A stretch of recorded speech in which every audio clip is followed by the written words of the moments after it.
We are live. I'm going to run over to Facebook because they never get my page right once we start recording. My stream button has disappeared. Your what? There used to be, last time I was in here and we were streaming, I had a button at the top that said I could stream this to my channel as well. And that's now not there. There you go. It's goofy from one show to the next, apparently. There we are. I found my page here. Let me turn that public for everybody before we really start talking. That's why they run countdowns, I think, now. So, yes. Strange little countdowns. Come on in, everybody. We see you out there. Russ and I are here. And so is Darwyn Cooke. Look at that. Darwyn Cooke. We're going to look at the graphic ink and talk about Darwyn's career. Show off some of his other stuff as well as we have time. We'll see how it goes. It's a pretty thick book, and there's a lot of pretty pictures in it. So we'll see how much time we have. Going to run the opening, and then we will get things underway. He said, looking. There we are.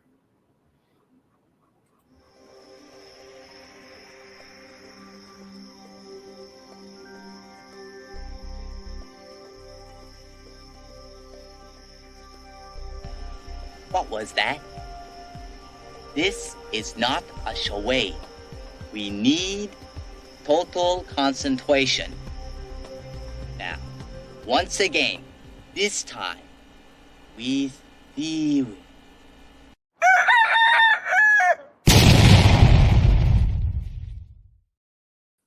You temporarily blanked out there for a second. Yeah, it was just a bit weird. Never mind. Yeah. I'm here now. You're there now. Come on in, everybody. We're going to be relying on the chat pretty heavily because it's just Russ and myself, and Russ is in the middle of working.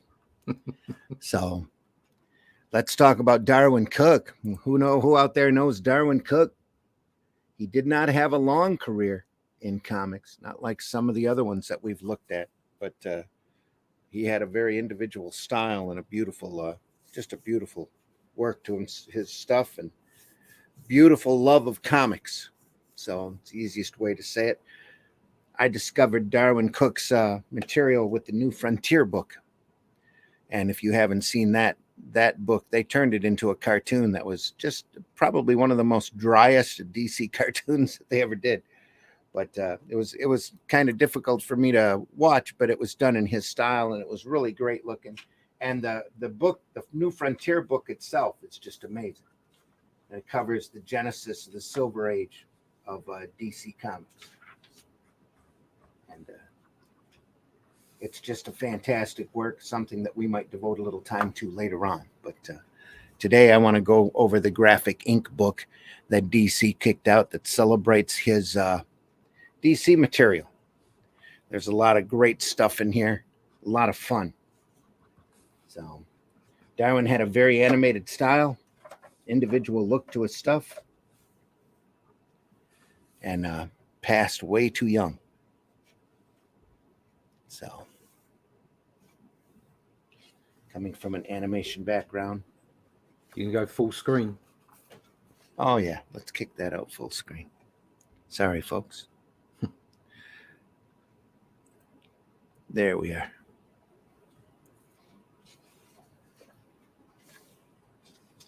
Also known for his Catwoman, time on Catwoman, he handled quite a bit of the DCU. One time even had a month of variant covers dedicated to his work. Did a lot of wraparound covers. Those are all in this book. I think this is a pretty good collection overview of all of his DC work. He also did his other famous work, I think, outside of DC was the Parker novels that he did, the detective novels. That we might go through one of those in the future, depending upon how this program goes. Slam Bradley, he handled for a while. Look at how Steranko this is. Yeah, and this is more illustrative, if you know what I mean. Yeah, bit more realistic. Mm-hmm. than the work we've just obviously just the graphics on the front covers and what have you, which were very stylized. We mentioned before we came on, quite Bruce Timm like. Yeah, that comes through here in a little bit. This might be some of his earliest work. This is very Steranko. Yeah. Look at the shadows on the guy's face on the right hand page. Hugely Steranko. Very much so. Sure, there's a heavy influence there. There, especially. Look at that. Beautiful shadow work.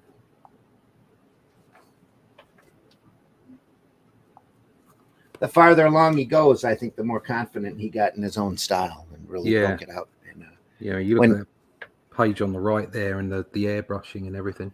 Yeah. Just beautiful stuff. Mm. So I love his work. It's very stylized, very simplistic if you look at it, but very stylized, very personal. Yeah. Some cover work here.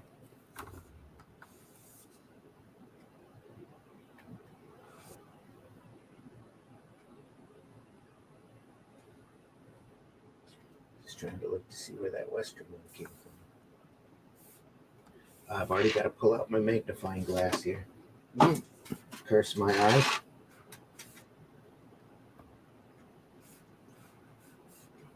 Cover for Weird Western Tales, #1.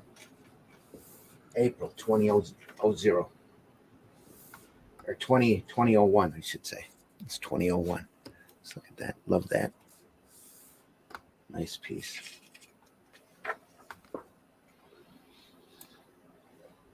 A change in climate. Slight change in style. Goes to more of a thin line. Not very many blacks spotted here. A little bit of hard shadow.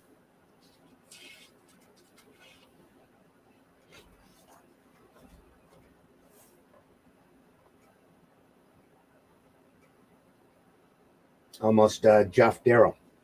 Yeah. Line weight.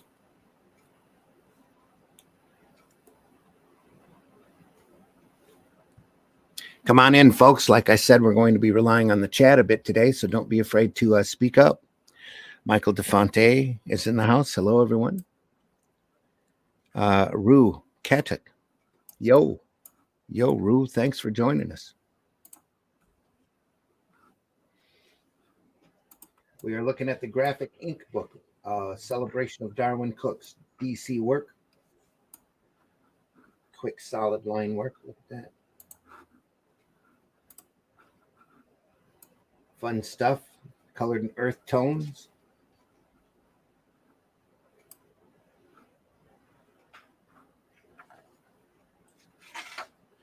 Guess who's back? Back to covers. Batman Beyond.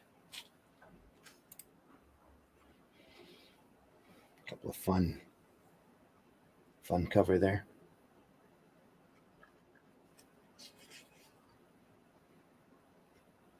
I bet he was really quick as well. Honestly, don't know. I bet you could pump out these pages. Coming from an animation background, could very well be. Yeah.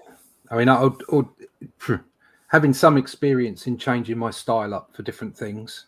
Mm-hmm. I'm currently working with a far more detailed style, and it really is taking me a lot longer to do a page than normally. Yeah. But like my Only Death Can Save Us pages, because I went for that kind of Bronze Age line work feel, and especially stuff that I would have done for Ben 10. I mean, I was knocking out 8 pages, pencil, ink, and color in a week. Okay. For Ben 10, because I got to a point where I nailed the style, and it was all outlines and cell shading in colors and stuff like that. Mm-hmm. That black and white work is very interesting though, because he's gone for that simpler line work, but then he's filled in with this wonderful shading. Writer's Paul Grist on this story. That's just gorgeous. That is absolutely gorgeous. It's from Batman Black and White, obviously. I don't have that. don't know. I'm going to have to buy that. This was one of those no-brainers from Yeah. Ollie's for me, because I loved his work in New Frontier, and when I saw this, I said, "Oh, that's great." Ollie's is a no-brainer, full stop. Yeah, pretty much. Pretty much. You're going there, anything that's like under $30 is like, yeah, I'll have that. Well, this had a $40 retail price on it, which is odd, because books like this, I would expect a retail price of $75 on it. You know? Yeah. It must have been done very early on. Let's see what the cover date is. I know it's celebrating his life, and I think he passed in 2012. Just done in 2015. How old was he when he died? He did write an introduction to his work. I'm not sure, but he was pretty young. I mean, compared to my age. Yeah. He passed young. Let me switch over here to what I can find on this wiki page here.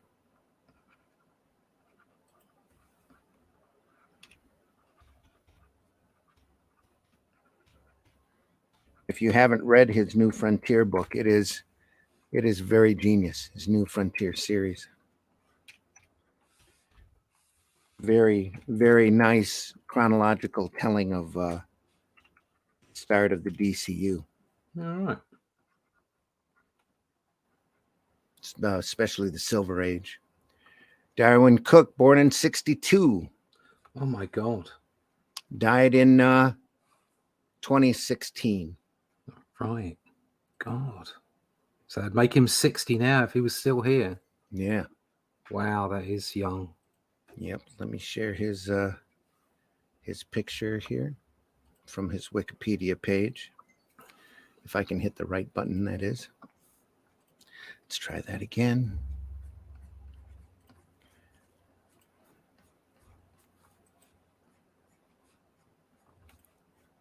There he is.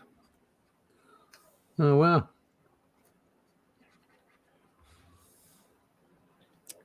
Never got to meet the man. I wish I had. Yeah. Would have loved to have shaken his hand. Yeah. But they say don't meet your heroes. Don't meet your heroes, yeah.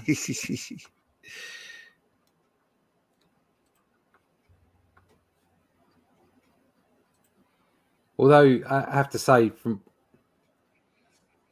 from what I've heard of someone like Steranko, how could you not want to meet him?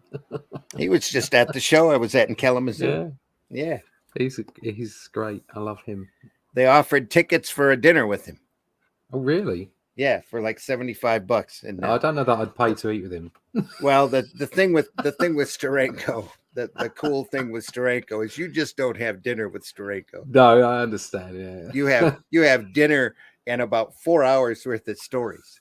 Right. Because the man is pure showman. Anyway. Yeah, I mean, I'd love to spend some time with him, but I ain't paying time to I ain't paying money to spend time with anyone. Oh, yeah.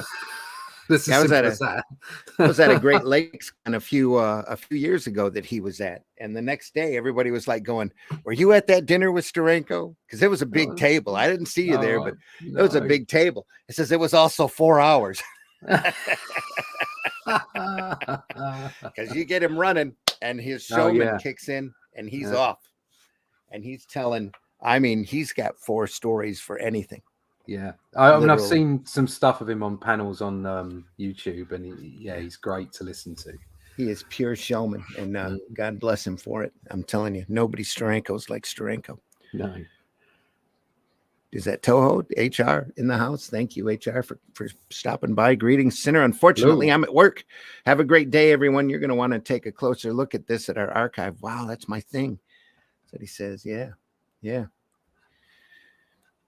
There's so much variety in this, and so many things that he got to do in the short time that he was working at DC that he just constantly kept working. And like I said, the New Frontier book was a 12-issue series that covered the entire start of the Silver Age for DC. And his treatment of those characters is just, you could tell it's just solid love. Yeah. He did it as a labor of love and loved doing it. Oh, look at that. Catwoman covers here. Yeah, look at that. Just walking in, look at them folds. Selena's Big Score. It's wonderful blurred background there. Still great pieces. That old 60s lighting on the eyes. Yeah, on the eyes, yeah. You see that on Star Trek quite often, Yeah. the old Kirk Star Trek.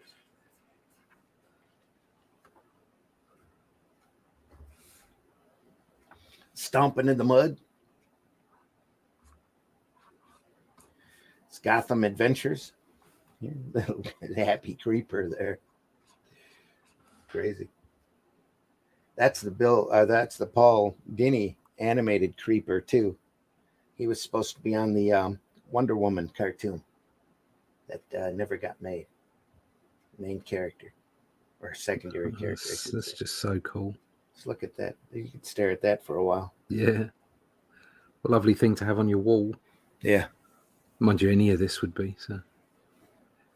I just love his material. Yeah.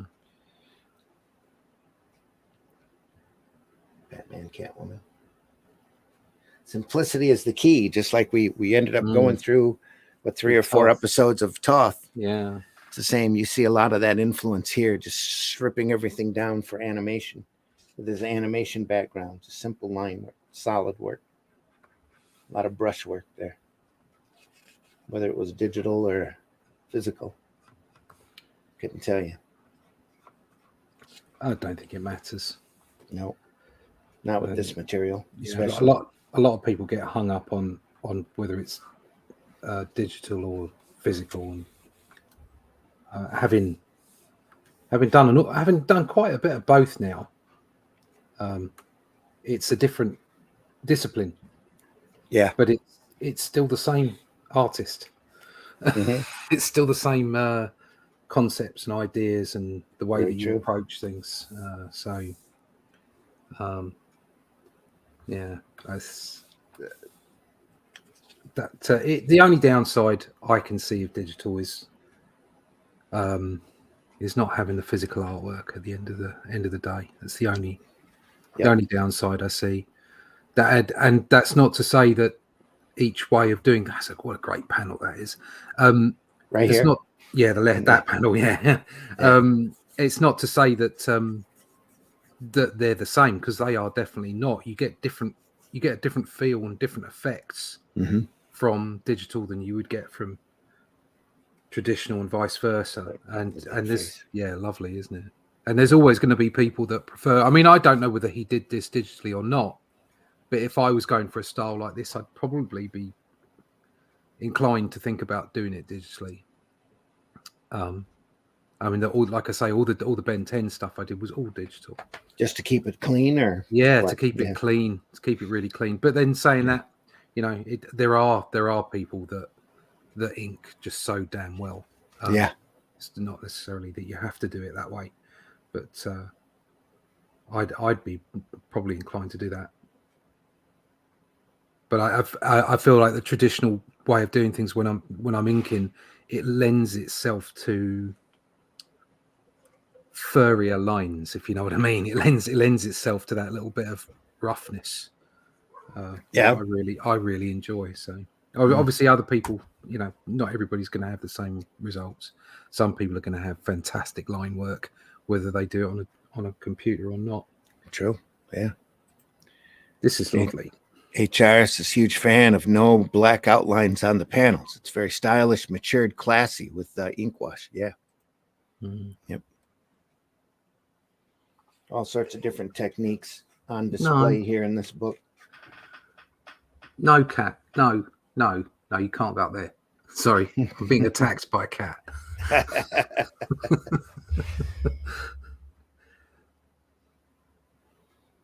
That's great. Must be for Justice League Adventures here. Look at how cartoony the Flash is. That's probably intentional. That's just so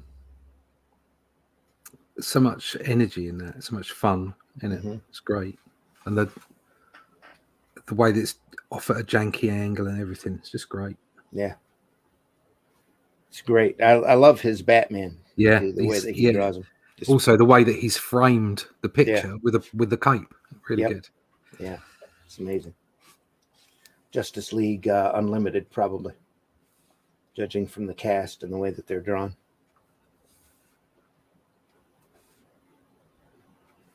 For one-page Daffy Duck story he did. Nasty cowboy. Or at least a sample from it, and a Dr. Fate story. Look at that. Very golden age That's looking. lovely, isn't it? Yeah. Yep. He absolutely threw himself into his style. Yeah.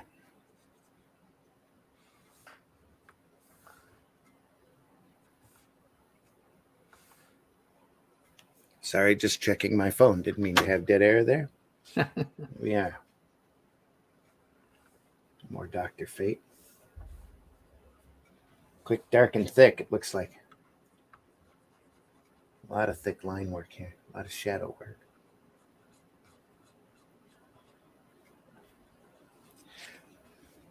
In my mind, a little too simplistic, Dr. Fate there.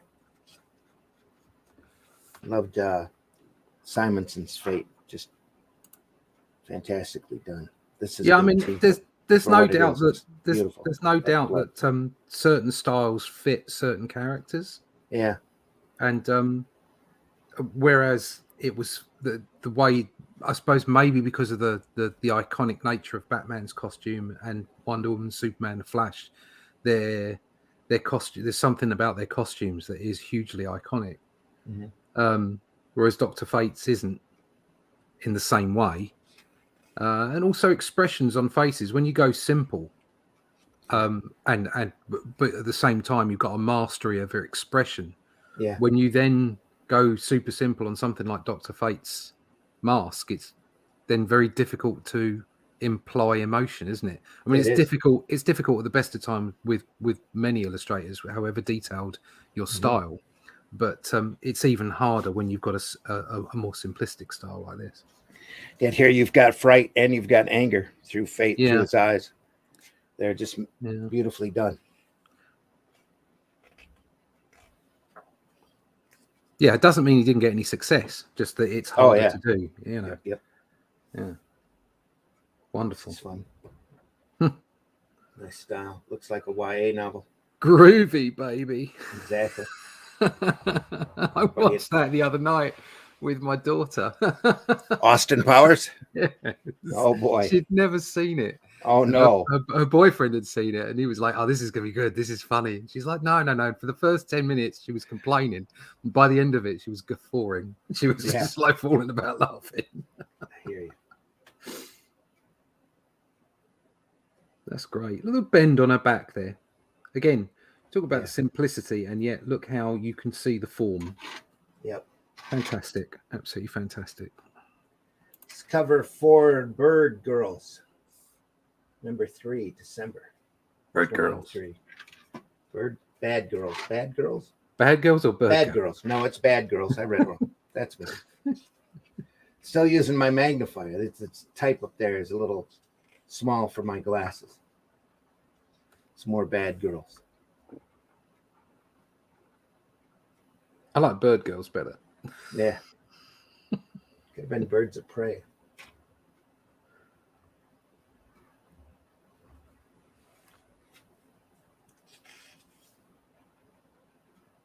Simple, no outlines, just color.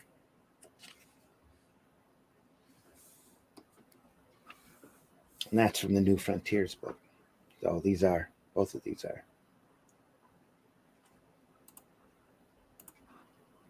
One of my favorite, and Darwyn wrote the New Frontier book as well. And one of my favorite exchanges between Batman, when he first discovers Martian Manhunter, pops into his apartment, tells him he knows who he is, and tells him to watch his step. And says, the other alien, I had to pay $20,000 to get a green rock. That'll kill him. Says, for you, I just need a dime for a book of matches.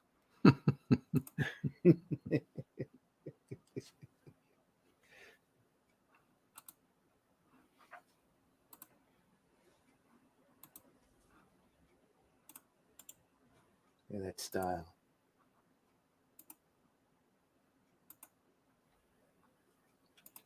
It's great and fun. Folks, don't be afraid to talk up in the chat. Let us know what your favorite Darwyn Cooke is, Darwyn Cooke's work. Let us know. Some more New Frontier work. All of the covers for the series was very stylized like this.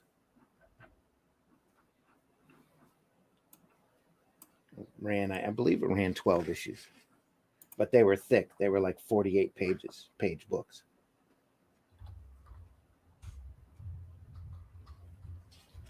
Covering the start of all of the main pantheon of the DCU. Right there. Green Arrow without his goatee, and Adam Strange is there. The main Justice League were the ones that figured in the story.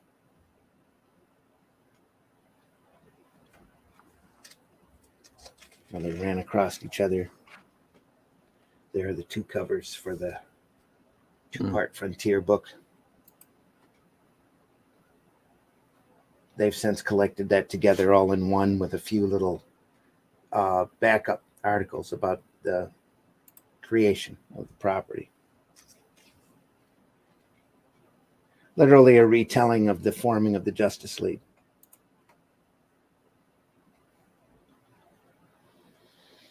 Plus, he created a African-American superhero, John Henry, that didn't last long enough to join the League. I believe he ended up being lynched. Oh dear. Just beautiful there. Take a look at that 2-page spread. Can you see that all right? Yeah.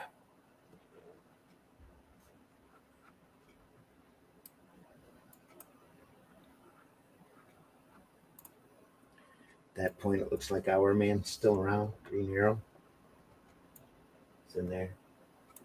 The main League. And how simple Wonder Woman's face is. Challengers of the Unknown in a fantastic car. Look at that.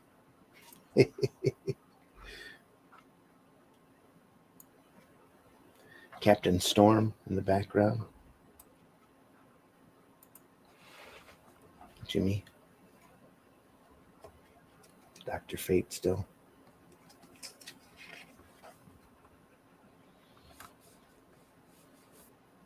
It's a one-shot New Frontier Classified that they did. I believe that's what this is. Lovely.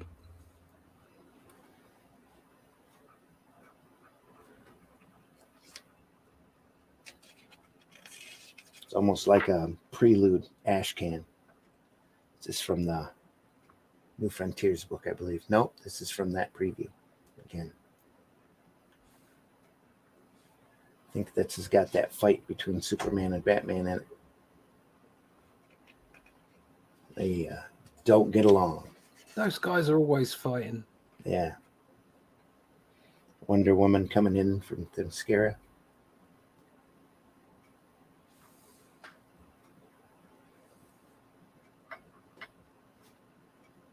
Beautiful cloud work there. It's all just lovely, isn't it? Mm-hmm.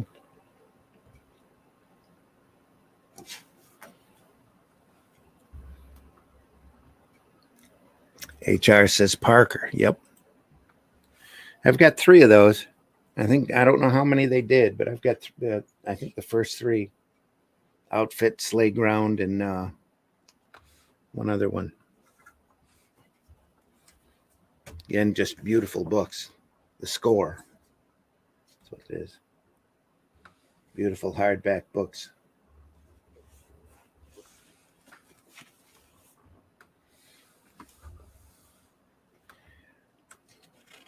So I really like his New Frontier work personally because it's the literally the retelling of the start of the Silver Age in chronological order. It's very fascinating to read. Should be everyone should read it just for educational purposes. That too. I think that's why he did it, is to give it some sense of continuity. See Batman there. Nice. Lexco Industries, Metropolis, Gotham City.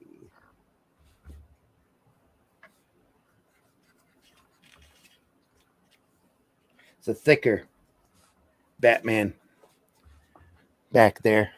Mm. More muscle. It's a nice shot.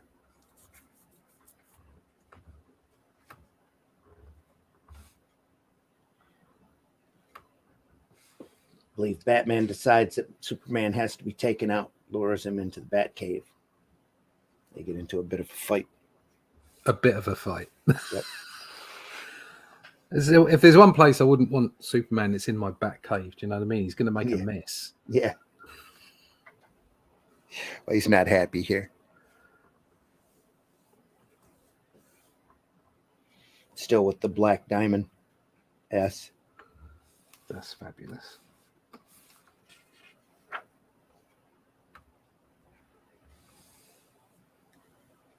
They're both ticked off at one another until they realize that both of their mom's first name is Martha. Yeah, that does it every time. No, not really. Not really. No, I know. I know. No one could possibly have written that, really, could they? Just for the movies. Anyway. Ugh. Just that word. AUGH. Yeah. Ugh. What do you mean, Martha? Anyway. A little bit of Kirby in there. A little bit of Kirby dynamics. Yeah, well, sure. definitely on that Superman at the top there. Yeah, the way the lines are used in his costume. Yeah. Definitely.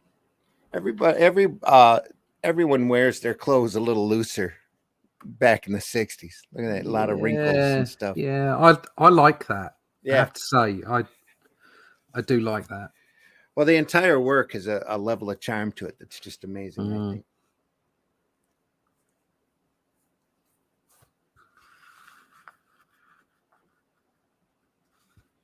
Nice panel here. Gonna go tight, go real tight. Thin eyes. So Batman or Superman wasn't quite as godlike strong back in those days, apparently. Yeah. Batman's taking him out pretty good. It's become a bit ridiculous, to be honest. Yeah.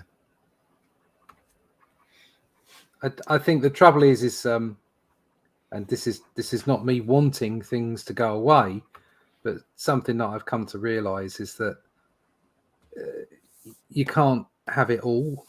And as much as I'd love Batman and Spider-Man and all the other heroes to continue the way that I loved them when I was younger, they have to change. But unfortunately, so much change has made them unrecognizable. So I think you have to end them.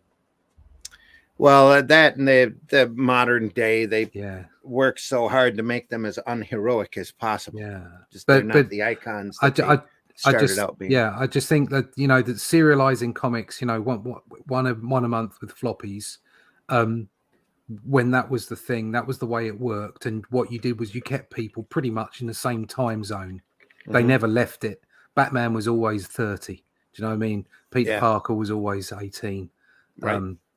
And that was the way the heroes were. And those were the stories that were written for them. And as they've been developed and moved on, and it's natural, these things happen. Obviously, the companies that have them, as they make more and more money out of these brands and IPs, they can't kill them off. They can't stop them. And they're not brave enough to say, let's make new heroes. And that should have happened a long time ago. And what's happened is it's become a little stale, to be honest. And they're fumbling around in the dark trying to make these people relevant and trying to make them, heroic. And what they should be doing is just writing them like they're 30 and 18 and in a period of time where they stay, and just leave them there and make new heroes that are today's heroes and relevant to today, and let people read what they want to read. Right. So it's like with the MCU. The MCU is a great version of those heroes. There was some great stuff in the MCU. But for me, it wasn't the stuff that I grew up on. It wasn't 616. It wasn't the Marvel that I knew, and that's fine. There's nothing wrong with that. Right. But why on earth did they just throw everything in the bin? Why didn't they do both? Why didn't they continue to have spandex comics? People would have still bought them and I would imagine bought quite a lot of them, and then they would have been more inclined to buy stuff that maybe they wouldn't try now. Yeah. Inclusion means everyone. Yeah. Yep. But that's unfortunate. I think it's an opportunity lost. Charles in the house. Darwyn tore me a new one in a phone call after I submitted a proposal with art by Joe Staten to IDW for an adaptation of Donald E. Westlake's sci-fi novel, Anarchaeus. He said I was ripping him off. Actually, I had acquired the rights to the novel before there was even an announcement of Darwyn's adaptation of Westlake's Parker novels. Ah, okay, interesting to hear, Santino.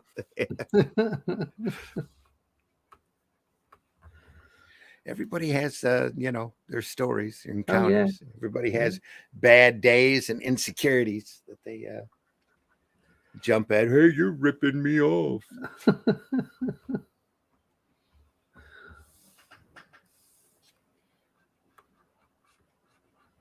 Just great sequence of panels there.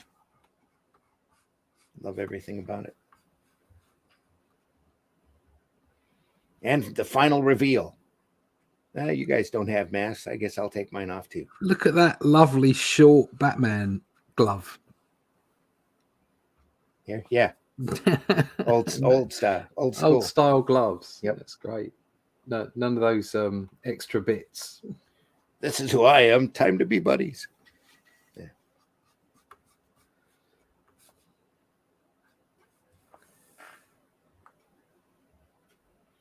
Epilogue.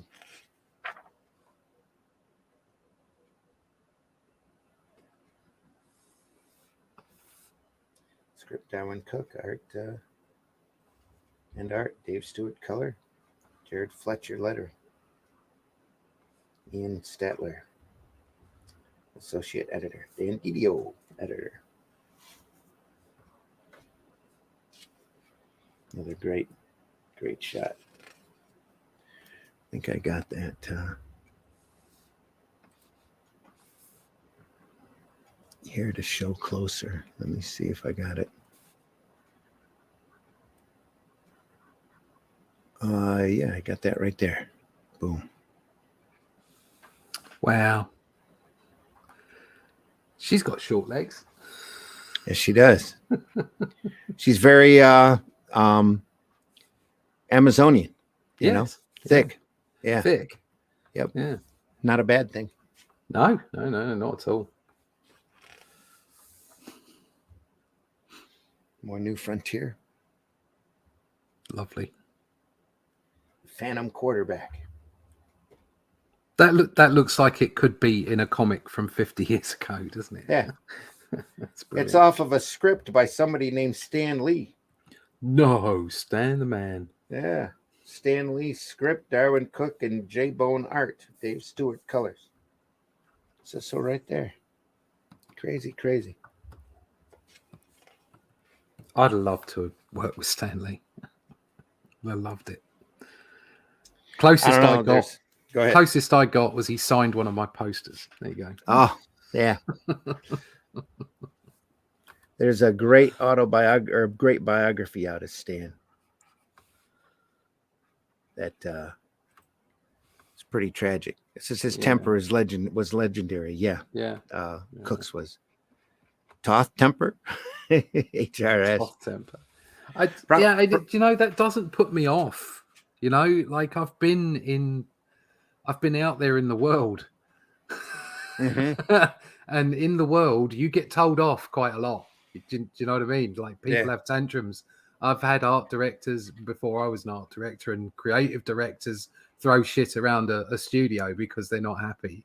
And you get the brunt of it. I've been there.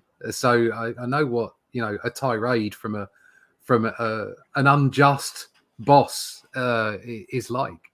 Mm-hmm. But it's just, I know that I know a lot of this is the love of my youth and the fantasy of working for them. I understand that and appreciate that. Yeah. But still, I'd have loved to have done any of it, worked with any of them. So That's also one of those things nobody knew at the time, the impression that they were going to yeah, leave. no, The mark that they were making or anything like that. Nobody like you had say, any clue. one bad day. Yeah, exactly. One bad day and you turn into the Joker, apparently. We've all run across that. We've all had a convention experience where you walk up to somebody that you idolize and they're having a bad day. All they really want to do is growl at you. That's very Bruce Timm here. I think that face. Yeah. Yeah, well, yeah. There's a lot of Tim in this. Yeah, but there's so much you can see. You can see Warner just Brothers all in there fun, as though. well. Yeah, Yep. you can see Toth is obviously in there as well. Yep. Yeah. Very much fun. But again, it's like, you're looking at this and people could easily look at it and say, "Oh, that's simple." It's not. It's just the style. The style is a clean, open style. It doesn't mean that it's simple. Because I used that word earlier, and obviously I've used it incorrectly to try and describe what we're looking at. But it's the way that it's presented and the way the artwork is put together. I mean, you look at the way that people are moving in it, the expressions. It's great storytelling, and people need to, artists out there need to understand that. Just you can't say simple and get away with it. You can't say, "Oh, well, my style is just a simple style." But you still got to make the brain, the reader, believe in what you're doing. You still got to see the movement. You still got to see the expression, the weight, the motion of the story, the progression. And if you don't see that, it doesn't matter whether your style is super detailed or very open and flat. It's about emotion and about storytelling, and you've got to get that in. And this is a perfect example of someone who is masterful in the way that they're drawing and using that that flattened open style, and yet it's just full, absolutely brimming with energy and emotion. It's fantastic. I've not seen a lot of Darwyn Cooke. I've only seen a few bits and pieces, so this is lovely to be able to see this. Love the coloring on this. I'm such a fan of the animated look to it. Yeah. It's great. It just Isn't it? adds to the cartoon. Maybe a little too heavy in parts, but on the shadow work. But it's still incredibly well done. That picture is Superman there down the bottom right there. There, that's fantastic. Yeah. And the shadow and everything is lovely. Absolutely gorgeous.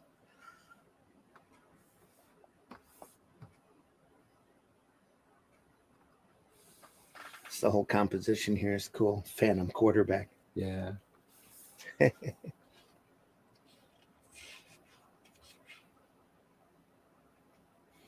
Oh God. Face in his hand on his hand, or the hand on his face. Great breaking the panel there with that football. Good old style whomp. Whomp. And nothing else. And nothing else. Just a whomp. Love Quarterback ran him over. Whomped him.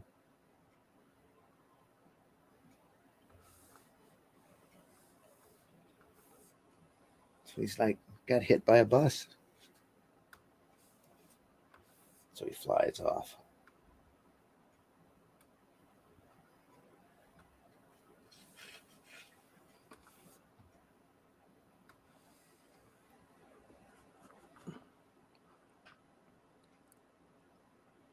And again, just a great animated style. All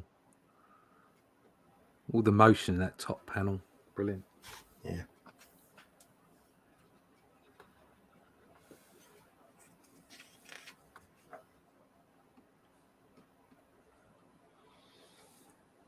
Slight change here. That's great, isn't it? That's Slam Bradley, I think. Slam Bradley. What a name. Did a bit of those.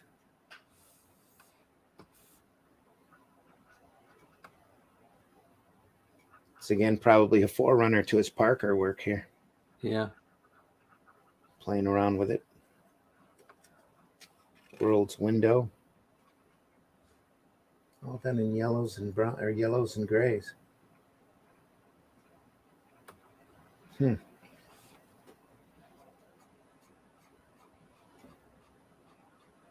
Interesting choice. And he gets in to see Grandma, and he starts going blue. Yeah. He's using a little bit of blue here. It's kind of fascinating. Good old style C.C. Beck dots for eyes.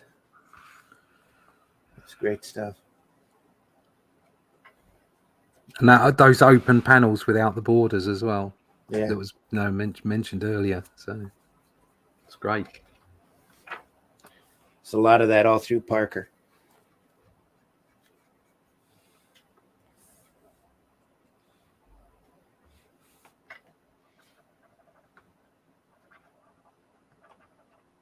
It's probably autobiographical. Grandma gives him a bunch of art supplies. He goes home and forgets golf and starts working on drawing and painting.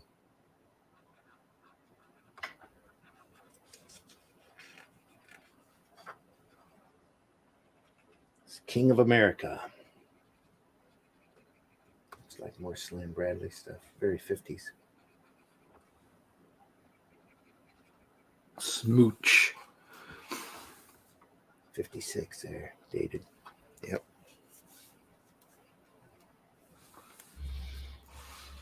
About, yeah. Dave Stewart is a masterful colorist. Yes, he is. Matured, classy colors. Yeah, very much so.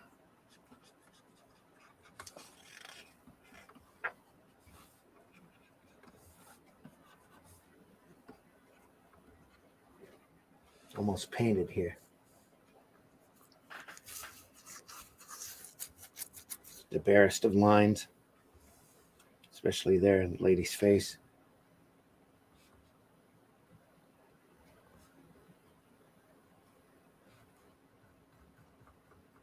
It's fun.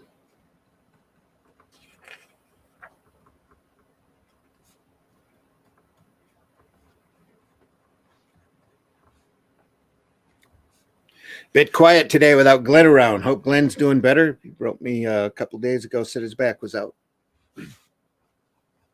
Didn't know if he'd make it today. Apparently he's not. And who knows about Scott Rosema? I saw him at Grand Rapids Con. He probably can't get up early enough for this. Who knows about Scott Rosema? Who knows? That's the expression. Only the Rosema knows. Only the Rosema knows.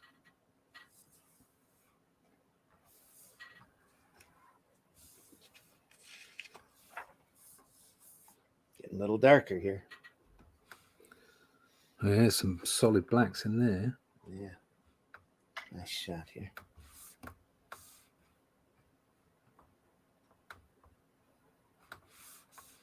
Hands up, King.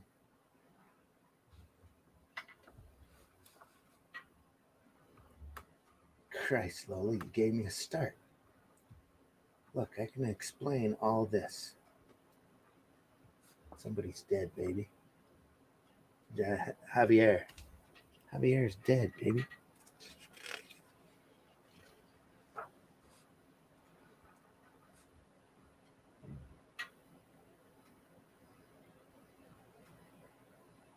Yeah, you see where he's going with his Parker stuff here again.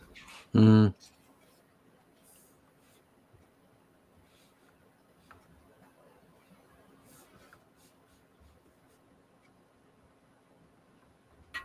Funny pages. Nice Zatanna. Almost like a convention sketch. Yeah. Same thing with Black Canary here.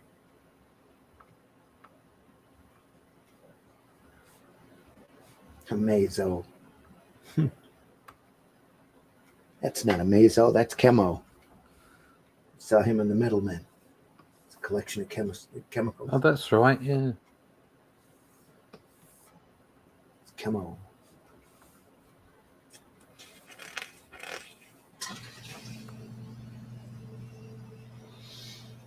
Yeah, like that. Economy of blacks there. Everyday madness.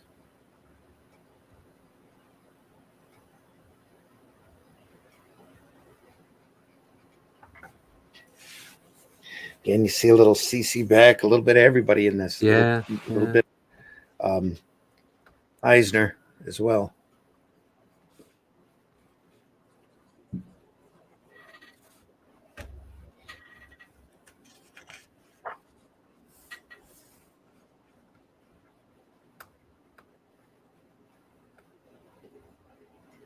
Nothing like putting 10 panels on a page. Yeah, nothing like it. Although it's slightly easier to do if your style is open like this. Very much so. Yeah. Yeah. Kissing it all the way, as they say. Keep it simple, stupid. Yeah. Yeah. It's great.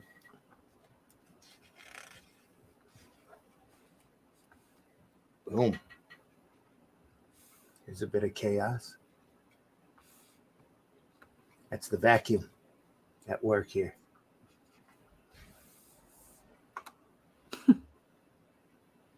Nice boxers,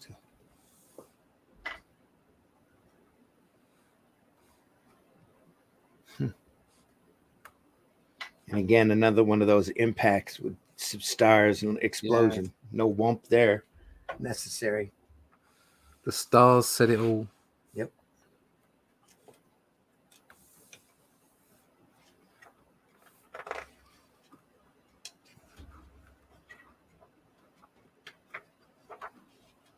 Yeah, I did hit more than one page there.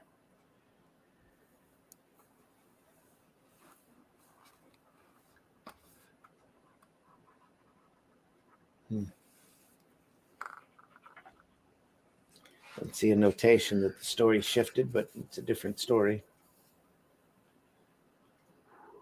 Weapons of mass education. Ediction. No, reduction.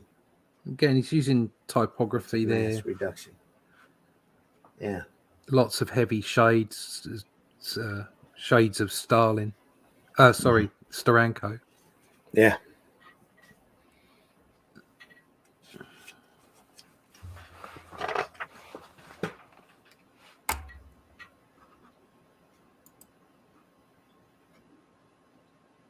Yeah, a lot of typography there.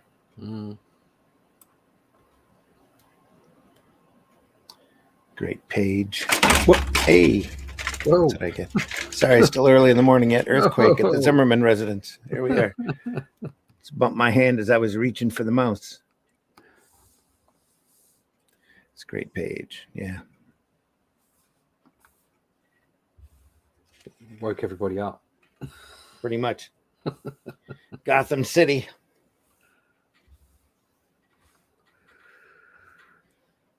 Again, like Toth, just stripping everything down. Basics. Only show what you have to. So bam.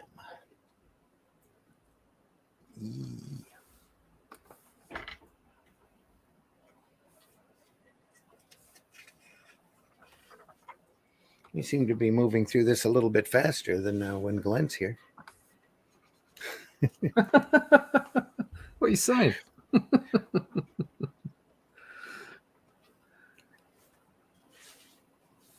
That's a lovely splash page. Isn't that great? Look at that. That took a little bit of planning. Beautiful little Batman logo back there. Deja vu knocked out.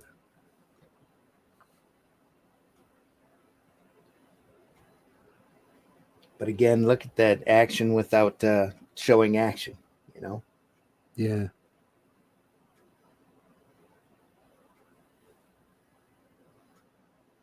Flashing back to his youth.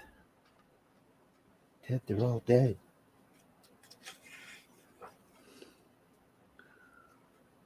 Great lighting. Great black framing on this. Yeah. Yeah, it can be overused, the whole black in the background. Just going to say that. Yep. Normally not a fan, but it works for a story like this. A lot of modern comics you see. Well, not so much now, but there was definitely a phase of it. Yep. So Darwyn and Miller have, yeah. Nice little bit of Sin City looking in there. the starkness. That goes back to Steranko as well. Like that. Great use of shadow.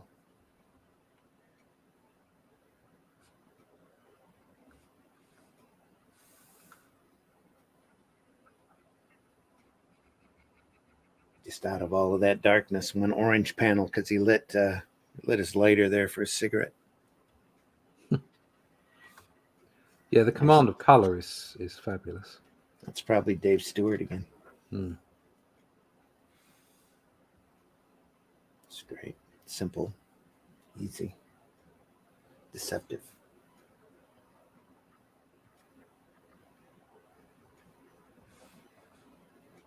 Come on, freak. Bring it, devil man. Bring it. Blam.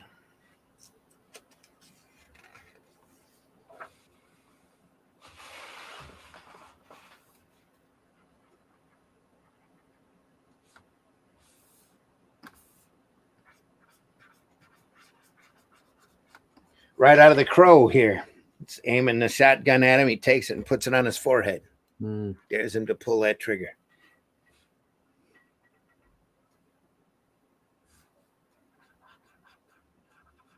Nice quick panel here. Snacked.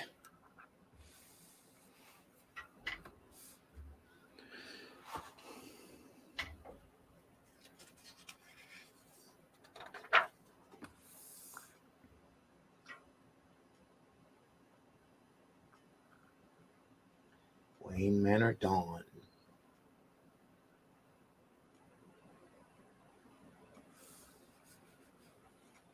Nice mood. Again, the colors making a massive impact there. Yeah.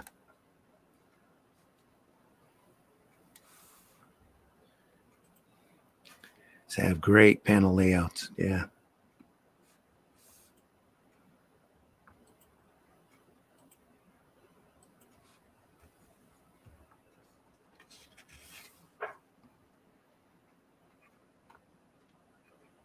And now for something completely different. Yeah. Wow. Look at that the way he's just made that negative space for the gunshot. Yeah. Fabulous. Not even sure where that's from. I don't recognize the character. Oh, and I'm going to have to switch glasses in order to read where it's from. Is that the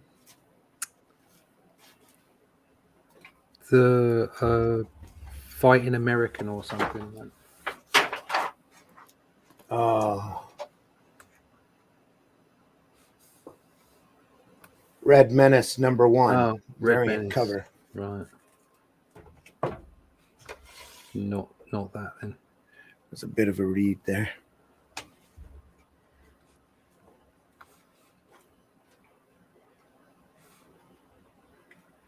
Fidget just a minute here. There we are. Space Sector 2814 Earth. Of course it Nice. is. Beautiful painting. Green Lanterns. Flight. Well, that's a little different. Look and style, yeah. Yeah, there's more muscle going on. It's a bit more 90s, I suppose. Actually, no. Yeah. I mean, you look at that face down the bottom right. There's a little bit of Neil Adams in there. Yeah. John Stewart has hair. Holy crap. Always a cheap out It's during just- that period was to shave all the African Americans, males' heads. Yeah. Everybody went bald for a while. That bottom left, that hand. There's just that little bit more shading going on. Okay. That's very Adams looking right there. Geoff Johns, writer, and Darwyn Cooke. Colorist again, Dave Stewart. It's a great layout overall. Oh, it is. Yeah, lovely layout. Lovely double page spread. Bold choice doing that. Very difficult to get right. You've got to something that a lot of people again just tend to forget is that there's a fold in the middle. Yeah. And you've got to make sure that and it all depends on also what sort of binding you're doing. If it's a center spread and it's a 20-page floppy comic, you don't have to worry about what you put on the center, or as long as you don't put someone's face in the middle of it, you're fine. Yep. But anything other than that, any kind of different kind of spine work, and you have to be very considerate about what you put in the center. And what you're going to cut off. I'm sure when they did this, they were thinking 32-page floppy, 32 Yeah, definitely. Being in a hardbound book, because the edges of the caption here creeps a little close. Yeah.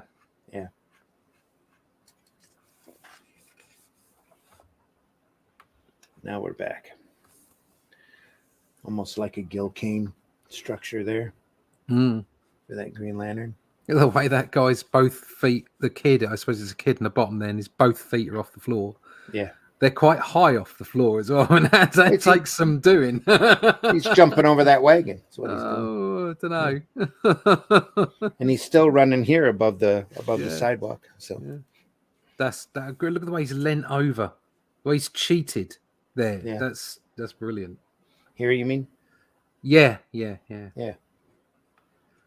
Absolutely cheated, and it works brilliantly.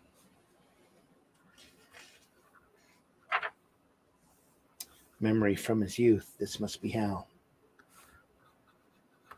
Beautiful plane. And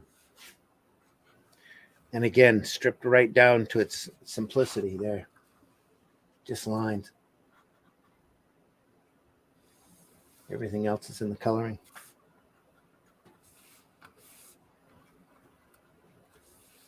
Beautiful work right there.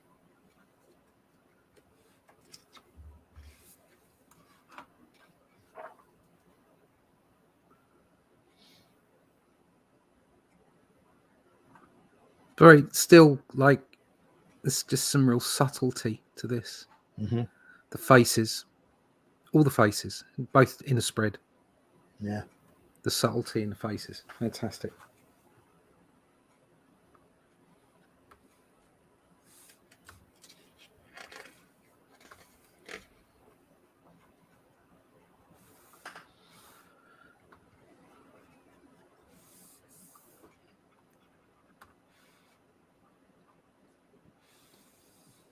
Piquing the kid's love of aviation, sneaks him onto the airport, bribes the guard. Is this young young Hal Jordan? Hal Jordan, yeah. Yeah. Where he gets his daredevil spirit from his dad.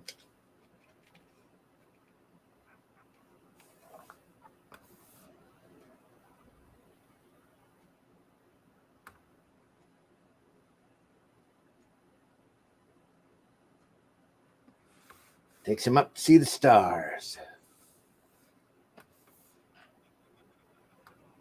It's great. Upside down yet.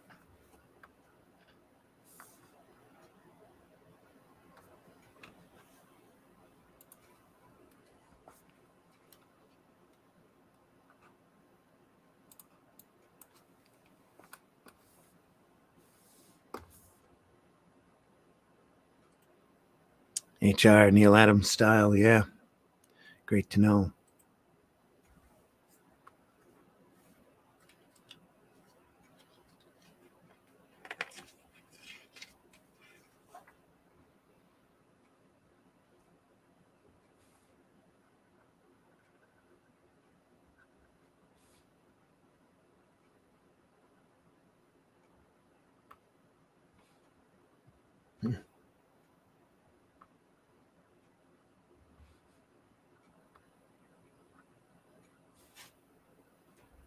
Nice angle there. You've never flown with me. It's like Hal and Carol, probably.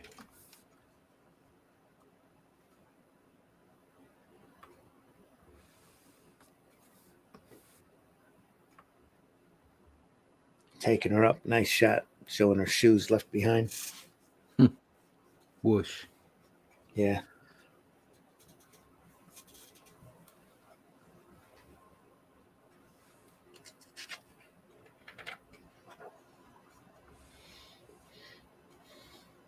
Meanwhile, back to the lanterns. It's for the kid.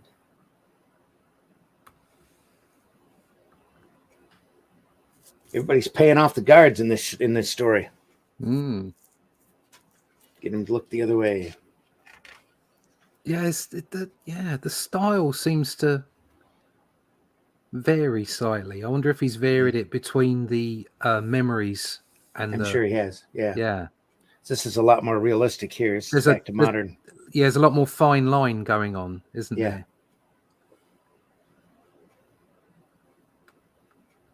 And here to show movement, the ship's all broken.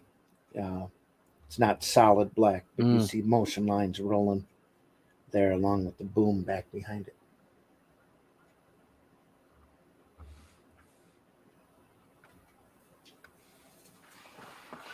Great story.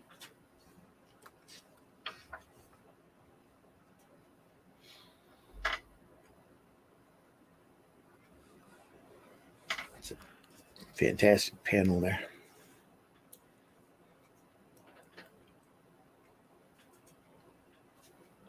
I can see why they reprinted that story in his best of, because he switches through styles so much.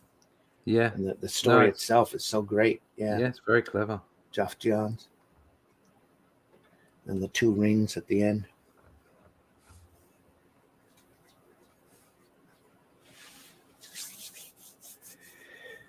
And he worked on a few issues of The Spirit. Darwyn did. I think he did a 4-part miniseries of The Spirit. See his love of Eisner here. We're just looking at him last episode. Very much Eisner here. Rain dripping down. And this looks awesome.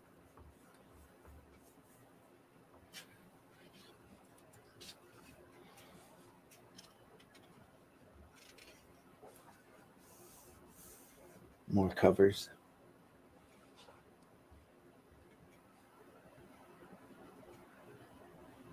For Spirit.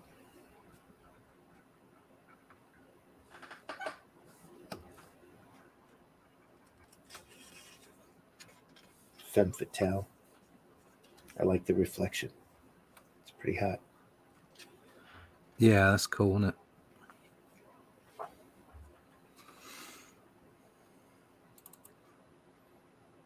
Through the desert. He always seems to be dragged through the desert. He does. He doesn't get a lot of luck, does he? He takes a lot of abuse. Then he gets canned. It's pork and beans.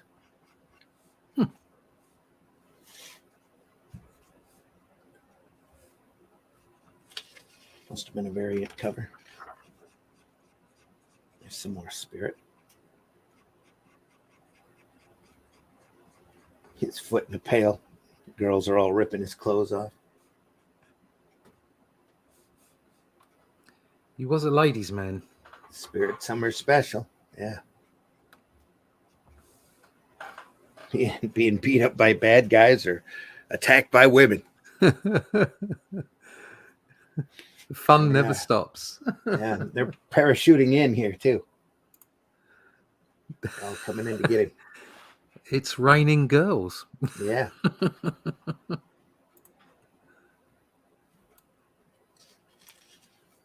It's a great composition there. Have that book too. I think I bought that because of the cover. Really cool. Getting ready to cut a line on a bomb. He's down to 3 seconds.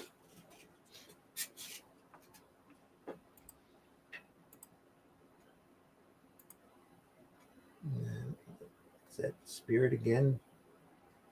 Wonder if that's what they changed Ebony to look like. Yep, that's from Spirit number 9. That face. Very 50s. Here. It's brilliant. Yeah, I love it. Yeah.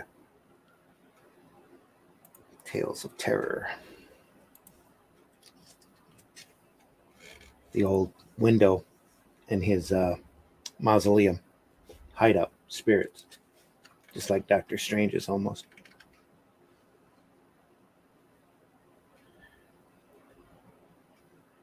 It's Day of the Dead. themed cover. The Spirit. This is some beautiful work here. Look at the water in there. Yeah. It's Just phenomenal. it looks so wet. Yeah. And again, that seems to be a motif, raining and wetness and Eisner stuff too. Yeah. Yeah. Very Spirit.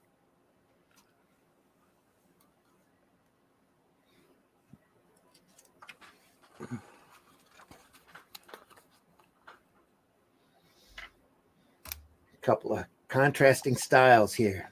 Straight romance and then little cartoony there, wrapped up as a present. Holiday special. Look at that chin. It's a pointed chin. I'm gonna have to jump off. I'll be back in 2 minutes. Ah, okay. I'm just gonna keep flipping. Yeah, keep flipping. All right. Keep whistling and flipping. I'll be back Keep in 2 minutes. whistling and flipping. Yep. This is from the Spirit Rocketeer crossover. There, 2-page or double cover. Probably a wraparound. Beautiful work. Each other's girls going for the other hero. Oh, looking cross at one another.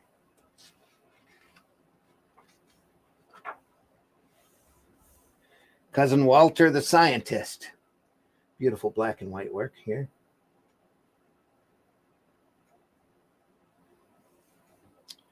Not sure what this is from. I'll have to look at it here. Give me a second to look at that under the scope here. It says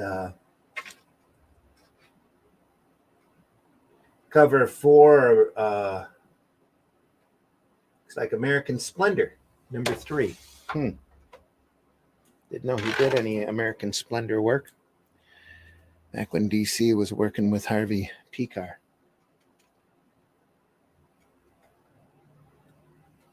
Darwyn Cooke. Yeah. 2-pager. Little Jonah Hex coming into now. Weird Western Tales. Jonah in the Snow.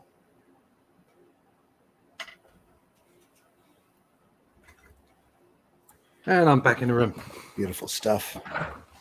It's had a little bit of American Splendor here. Wow. A couple pages that he worked on. Apparently when DC was printing Harvey Picar's work. And then we're over to Jonah Hex.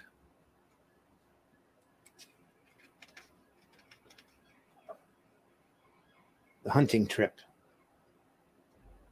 That's just amazing. Justin Gray, Jimmy Palmiotti, Darwyn Cooke. Is Jimmy Palmiotti writing? Yeah. Yeah. Along with Justin Gray. They did a long run on Weird Western Tales. Jonah Hex. I never sat through or never read it. The wife read it, though, and said it was really good. What, Jonah Hex? Yeah, Palmiotti and Gray's Jonah Hex. Right. She liked it quite a lot. That's nice. Nice wolf.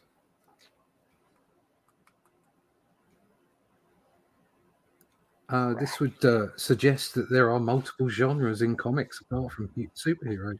Shh. Don't give anybody any ideas, right? Oh, this was around the time they were doing the Josh Brolin Jonah Hex movie.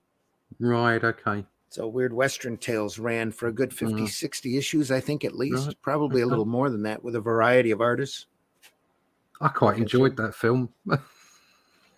I never watched it. I couldn't. It was crap. It was easy to watch. It was easy to watch.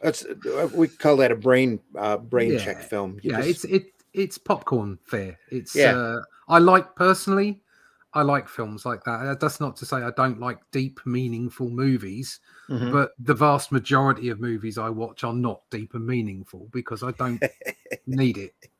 I have many deep and meaningful thoughts of my own, and I go in search of deep and meaningful things. But often when I'm watching a film, I just want to see action and fun. So, I like popcorn films. I will probably annoy many people out there with my like of crappy movies, but I really don't care. Well, growing up, I was a huge fan of the Michael Fleischer Jonah Right. Hexes. So you used to go through and run a regular body count per issue. I think he averaged about 50 bodies or so. Excellent. and a lot of that. And as a young kid growing up, they were, very entertaining.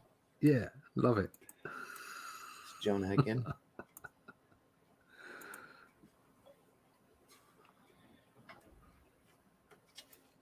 Dropping through the ice.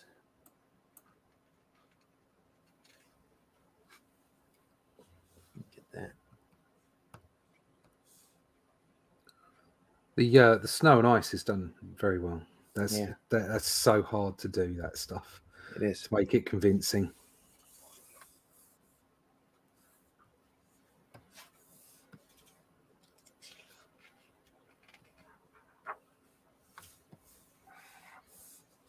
Simple hand and lash. Look in there. Dog team. This looks like a photo reference. Mm.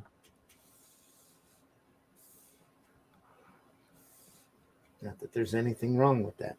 No, You gotta do what you got to do. But I think the measure of a style is seeing where someone's got decent reference, but they haven't necessarily just traced over the top of it. Yeah. That again, we keep saying this. If any commercial artist say they haven't traced is a liar. Like everyone does it at some point in time, especially if you're up against a schedule, up against. But the mark of someone who knows what they're doing is to be able to use that reference and you not to be able to see it. You can guess that it's reference, but you don't see it because the styles change. So, for instance, some people's work, you can look at it and you can see where they've traced a face because all their other faces don't look as good. Yeah. And you've got to be able to, it's okay to get in there and do that tracing or do that, reference, but you can't just lean on it. You have to be your own person. You have to have your own style and make sure that's what's prominent. And again, just beautiful use of color here. The whites and grays, a little touch of red on Jonah's shirt, here and here, in this stuff. and then when he goes and shoots the gun, you get this bright yellow, this orange boom. Just a beautiful contrast, I think. Boom, boom, shake the room. More of the same here.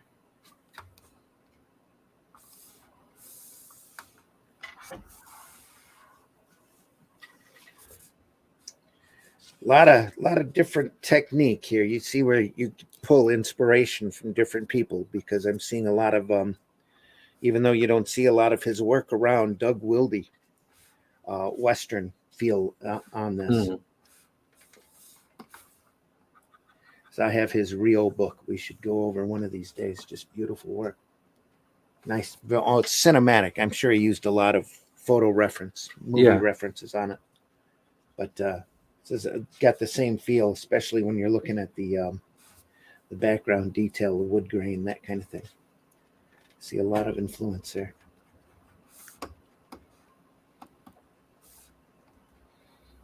And again, just some smart color. Probably Dave Stewart again.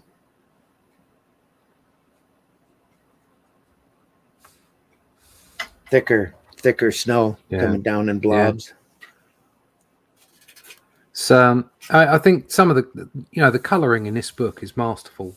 Yeah. You don't have to really use lots of graduations and lens flare and you don't have to have all that stuff to have really brilliant colors. Yeah. Definitely my favorite kind of coloring right there, without all of those fancy Photoshop fade-ins kind of stuff. Yeah. Again, to be fair and rounded, it's it doesn't mean you shouldn't do it. Doesn't mean that you can't get great colors from that. Not saying that whatsoever. Just the saying time and place for everything. Yeah, just saying you don't have to. That's all I'm saying. You don't have to. HR is leaving. HR, take care, buddy. Thanks a lot for hanging around. We are archived over at the Indie Comics Network so that you can finish this show anytime. HR. So who's your friend when things get tough? Exactly. He's not a puffin stuff, though. He's just HR. Stuff. Yeah. Brown dog in the house, hunting trip. Yes. Thumbs up. We are looking at the work of Darwyn Cooke.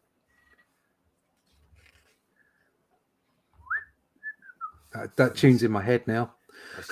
Yeah. That'll be today's earworm for you. Yes, sir.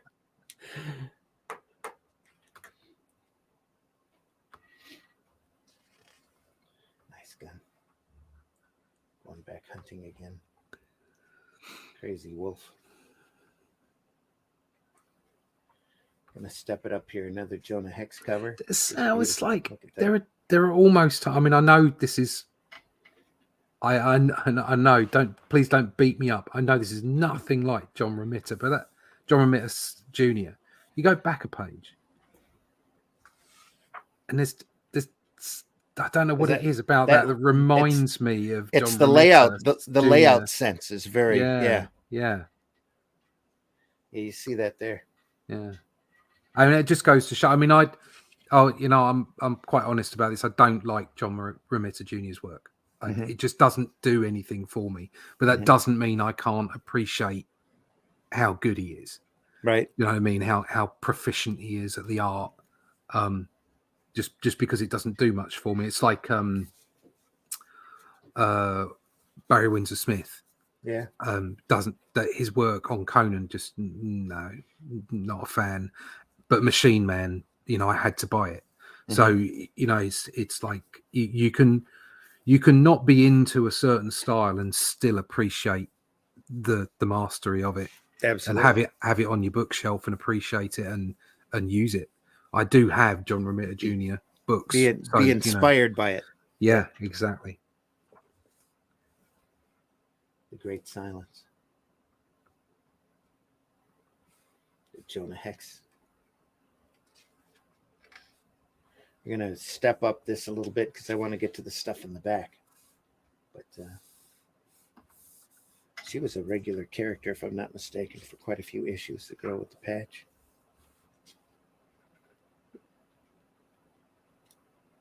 So I don't know if that's Cinnamon or not. I don't know who that is. I have to read the story. Hunter Unleashed.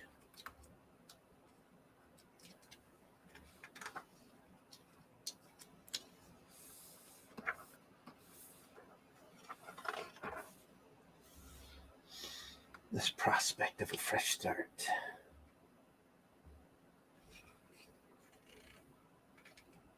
Taking care of a few bounties there.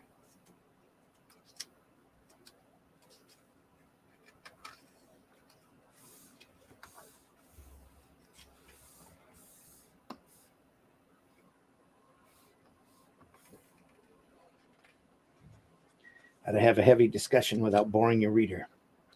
Yeah. The Fall of Many Men.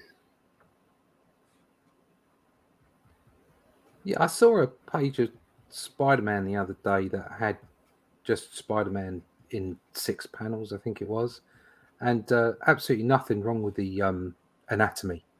It was great. It was really good. You could see that Spider-Man was verbalizing his thoughts internally, and it was making him do different things with his body. He was like. There was emotion in it, but it was a flat on panel. It might even have been 9 panels. It was flat on, and I just didn't want to read it. You know what I mean? It didn't make me want to read it. Right. And there, I just wanted to see something, even if it was just like the middle panel that had been done differently. Do you know what I mean? Just something, but just that.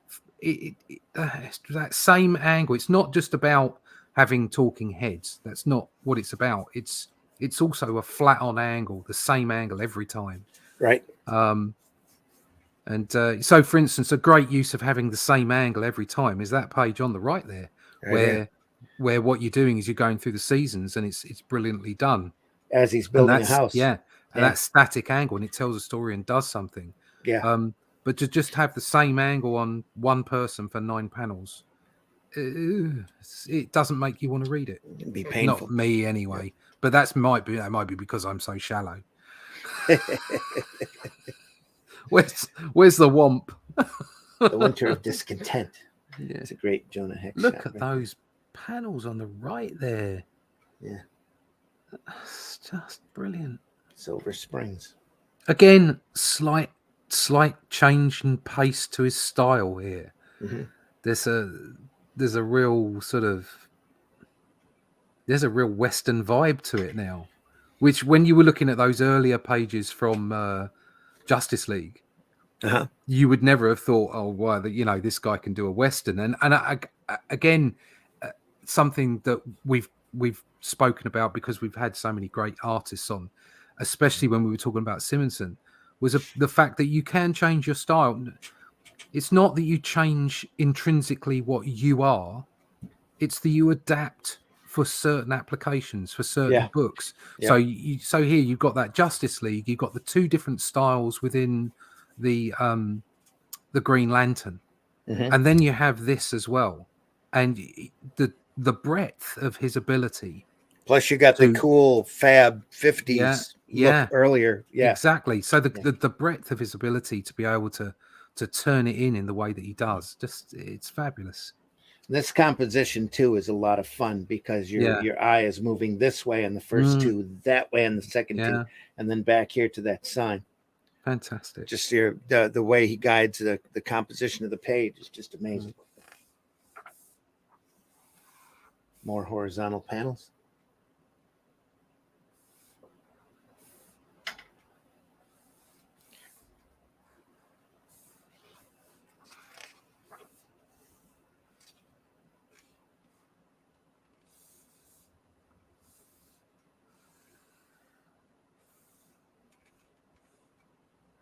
A little bit of blood. We like some blood. Like somebody got stabbed there. Oh, crazy lady, it looks like. Stabbed her up.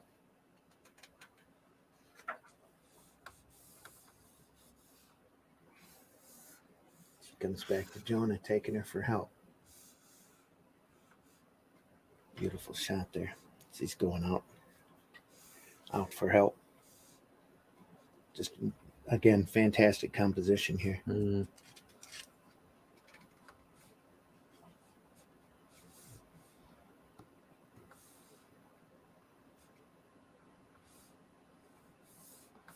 it is again, almost a Z pattern. Moving. Yeah. A great shot.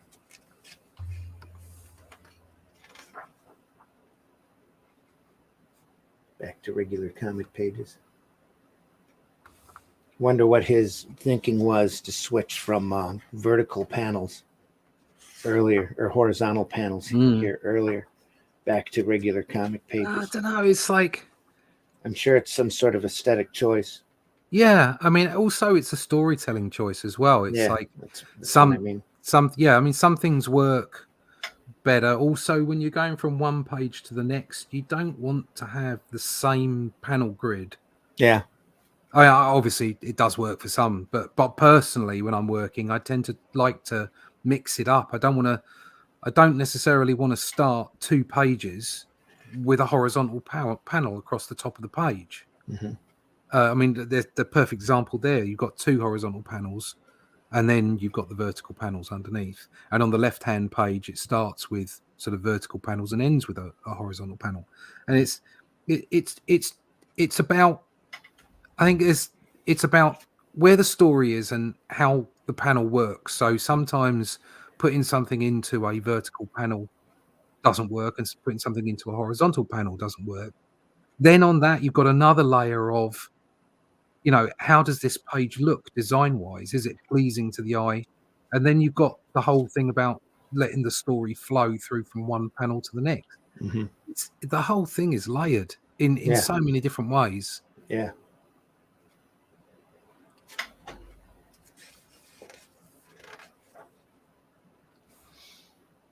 Spring showers and cemetery flowers.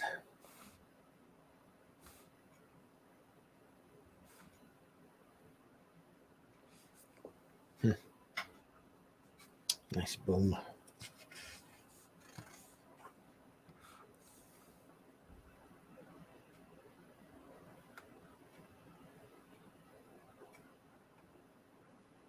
Adios. 50.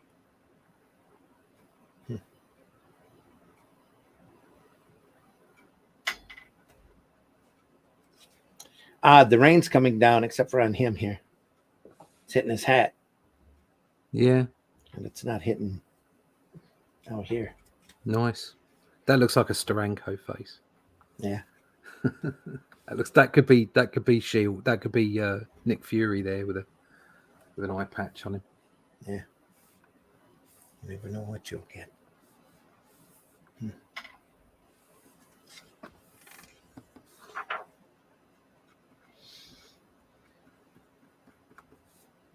a couple of covers. War.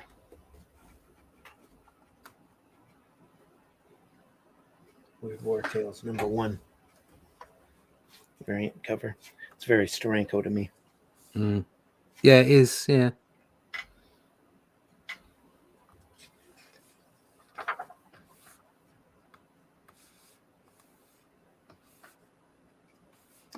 Darwyn Cooke, Dave Stewart again.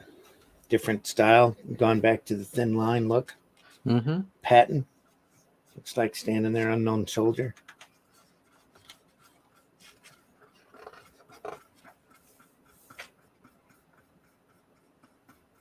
Huzzah. Let's back to that thin line work we saw earlier. I'll move through here a little faster. That looks like a pretty simple progression there. Quickly done. Nice skull though. Zombie. It's got a little stylistic look to it. Mind is a terrible thing to waste. Yum. Yeah.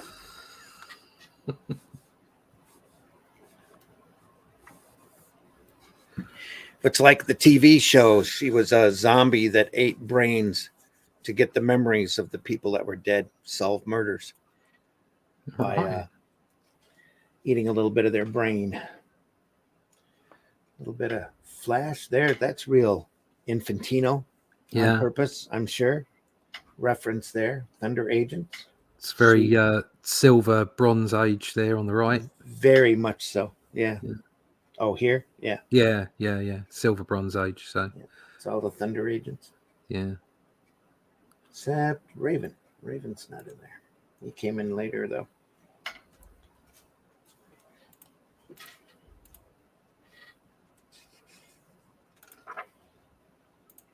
Batman Beyond. It's got a cool perspective working there.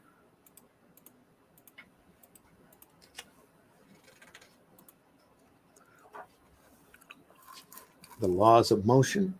Huh. Complete different shift in tone. Yeah. Darwyn Cooke artist again, of course. It doesn't say if doesn't look like Stewart is there coloring, so no, he it might looks have done that. Completely different coloring, isn't it? Yeah, it's got a whole different feel to it. Very flat. I was just going to say that. Beautifully done, though. I love it. Yeah, you gotta love that. Just bright colors and that's what I went with my books. Just excitement, not all this brown drudgery. Exactly. Although saying that, there's quite a bit of mood in that one there. That's nice. Make war but no more. It's just society. Yeah, just done well, isn't it? Yeah. I like the layout on this. I don't like the coloring. I'm not that big of a fan of that sepia look, but the layout on that is amazing. But that's my team anyway. So I like the Justice Society. No, it's a pity they're not in public domain. Oh, yes, absolutely. I've been looking at a lot of Golden Age Flash stuff lately. That Yeah. just it's amazing because everybody, most of the kids especially, dismiss the Golden Age stuff as not being of any, the quality back then doesn't match the quality today. But you look at some of those old Flash stories; they're just amazing. Yeah. Just beautiful style to it. It's a nice cartoony look. Abe, I like this. behind the What's desk. this? Sherlock Holmes, Dracula? What? I think that's Abe Lincoln. Let me take a look. That's Vigilante here. Hmm. Maybe it's Seven Soldiers of Victory. I don't know. I have to bring out the magnifying glass again.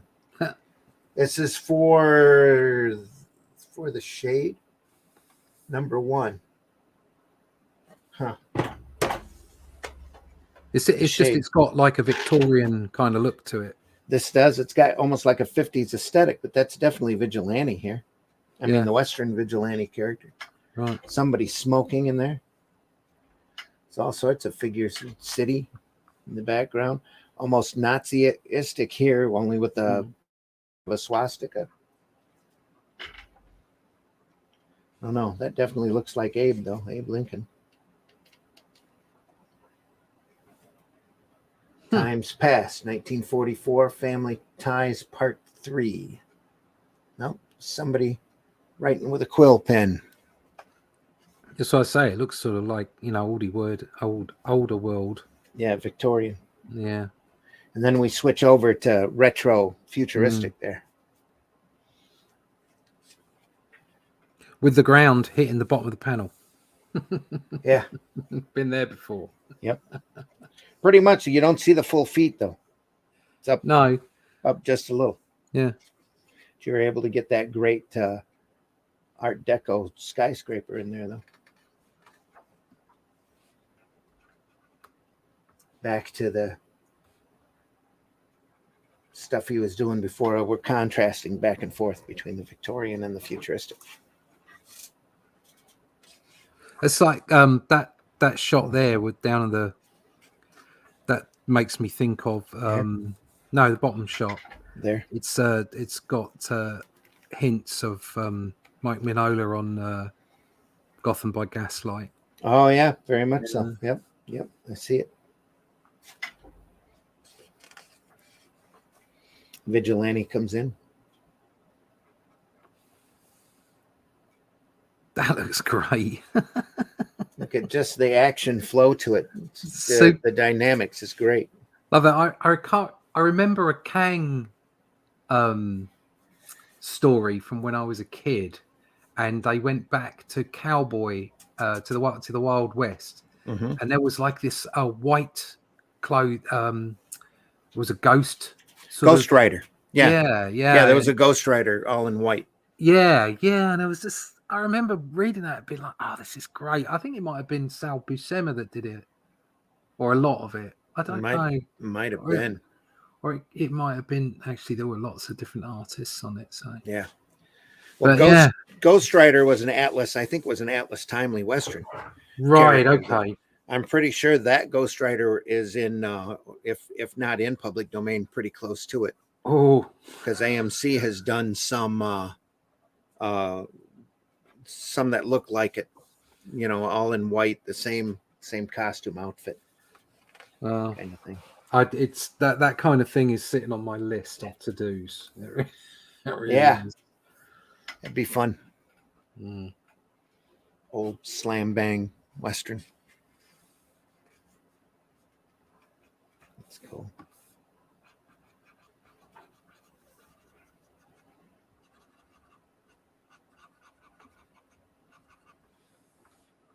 That's why the shade comes in. Man who can control shadows. Wow. And again, those simplistic, you can really see him wearing those clothes. Yeah. The wrinkles on it just really give it substance. Just amazing.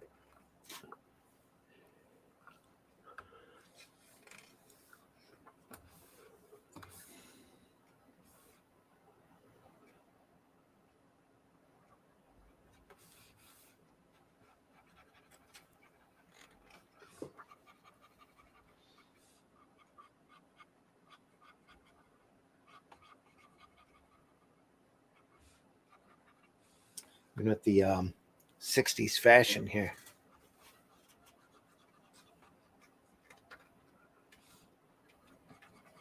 Again, shade coming in at the end.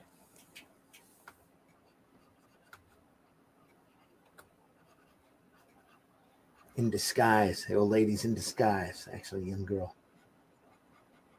Taking off her makeup here. Takes off her lash.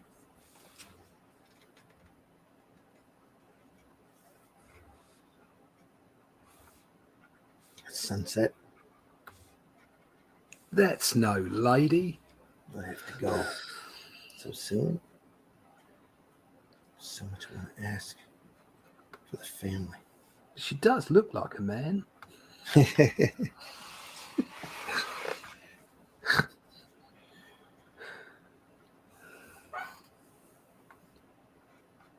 a night owl for the Watchman. That's what that is, I think. Silk Spectre.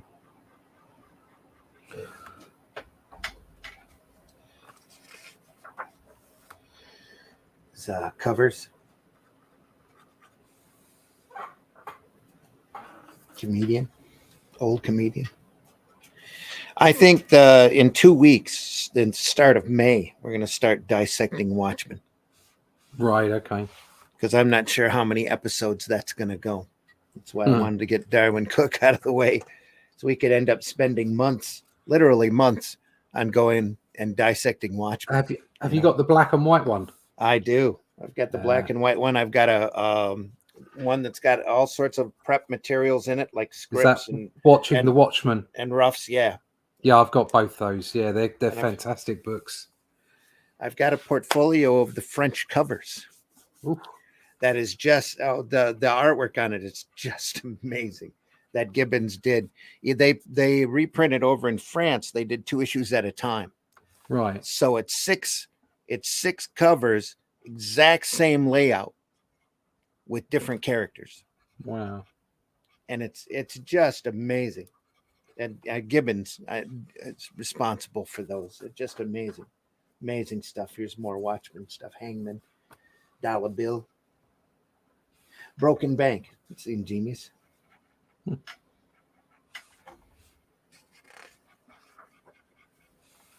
There's a couple of Batman Beyond. Very stylized, very simplistic. I might have crack at that. Deceptive. Batman Beyond. Yeah.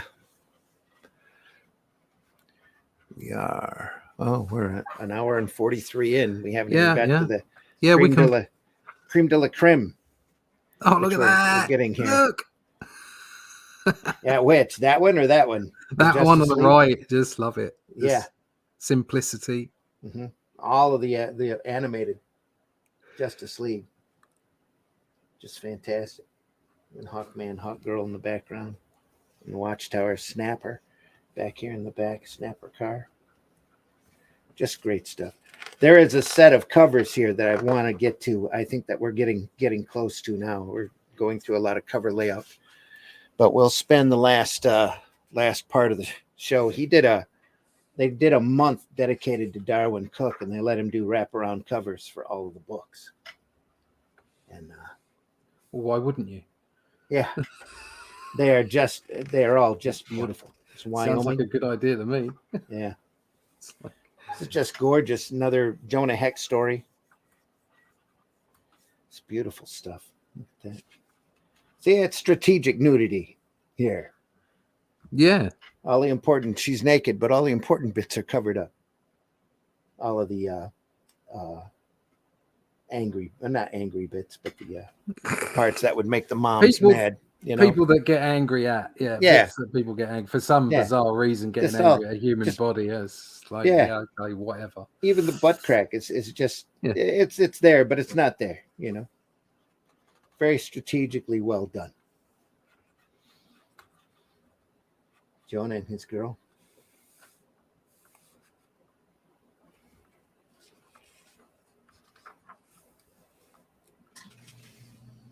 Jane Russell. First thing I thought of when I saw that. The Outlaw. We're going to move through this story a little. Oh, look at that detail. Just phenomenal. What Yeah, a huge yeah. difference. Another Yeah. huge difference in style here working. Just gorgeous. Look at that. It's phenomenal stuff.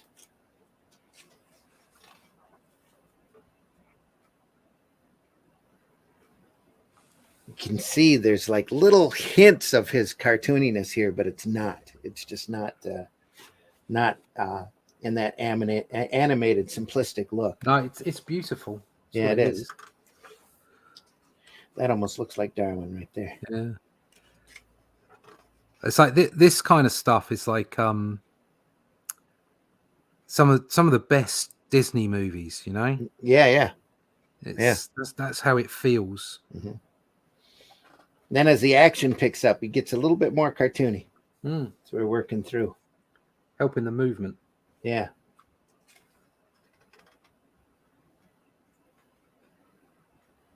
That was none of your concern.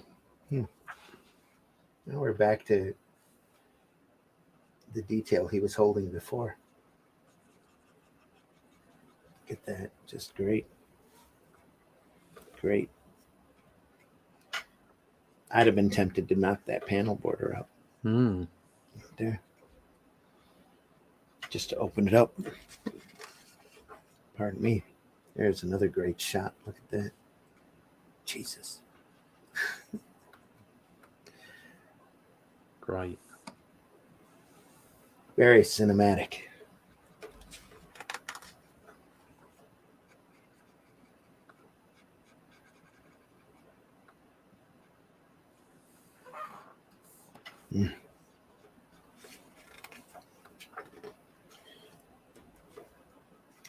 All right, we're going to move through this faster here. Some nice face shot there. Let's get to the back here. All-Star Western, the final curtain. As they go sailing off in the sunset, literally. Another weird War Tales cover. A few more weird War Tale covers. See, James Gunn has done an animated series on Creature Commandos. That'll be interesting. It's all of the squadron of monsters in World War II.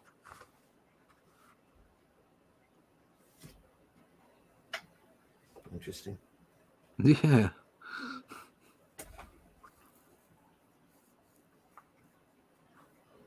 As for all, pull that in. Star Spangled War Stories number 5.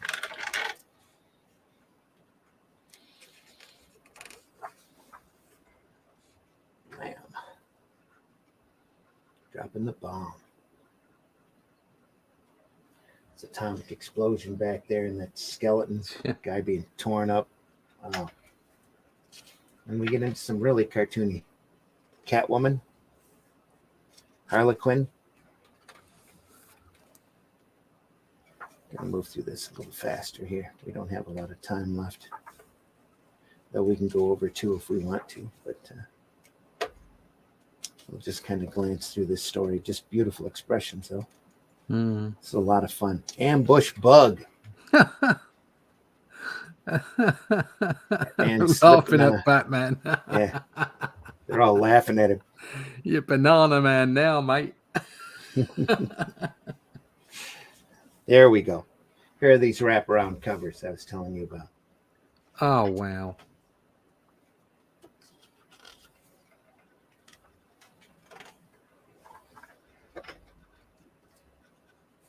Just fantastic stuff. Oh, that's glorious, isn't it? Did a whole month of them. The control not to put detail in. Yeah. Just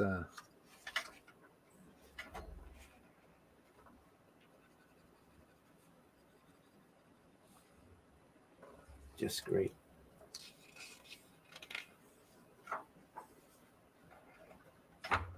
So I think that was for Gotham Knights. Maybe. Wow. No, that has got a Bruce Timm vibe. It definitely does. Doesn't it? Yep. Yeah. Yep. So much so.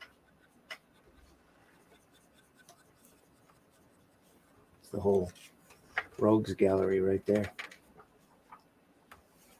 It's Batman and Robin. Robin throwing a couple of bombs. Have it.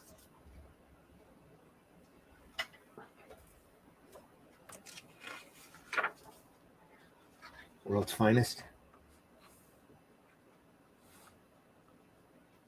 Main reactor. Hey, new wet wired cut. Down to one. Down to 1 second. It's laughing at him. Superman's going, whew.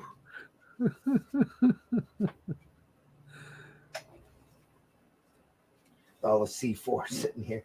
You know it's C4 because it's labeled C4. C4.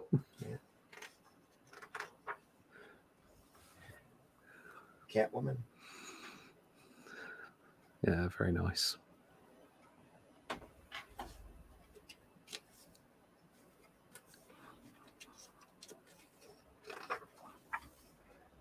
Batman.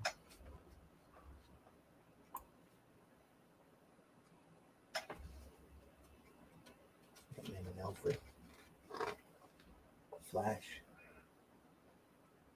Just great. Great stuff. Whiz.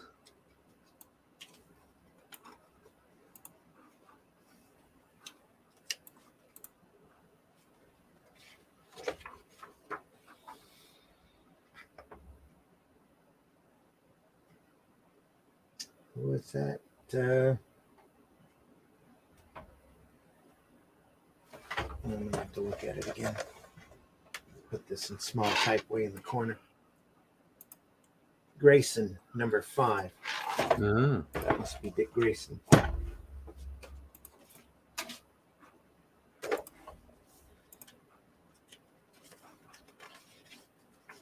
Nice gun. Green Lantern.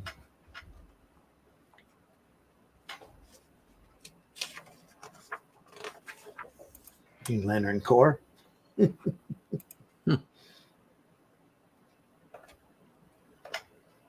Just phenomenal.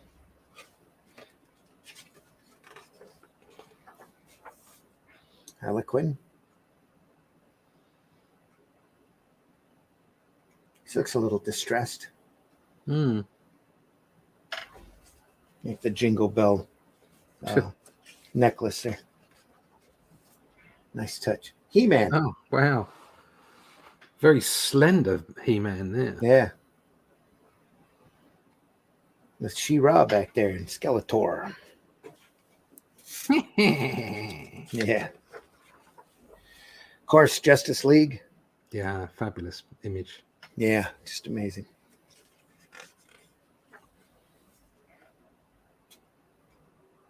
Is that Justice League? Justice Dark. League Dark. Yeah, because it's Dead Man in it up the top there. Yeah, Justice League Dark.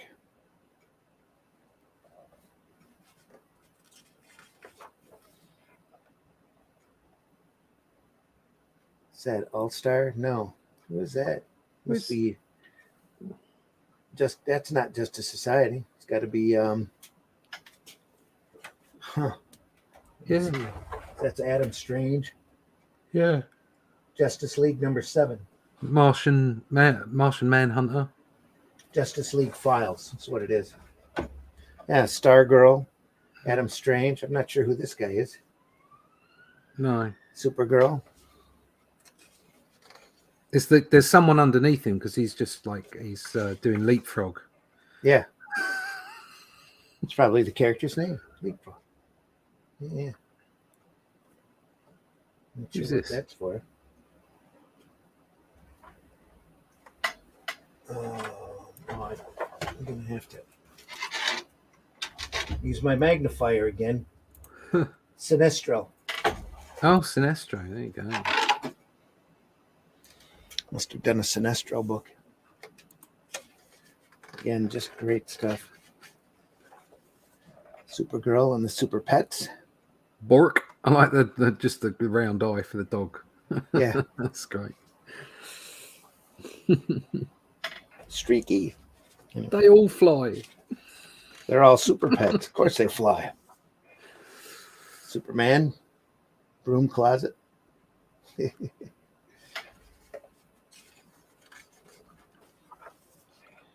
Superman, Wonder Woman. Nice. Yeah. We're coming up to my favorite here. It's my favorite, Teen Titans, as a rock band. Cool. Look at that. Great, great cover.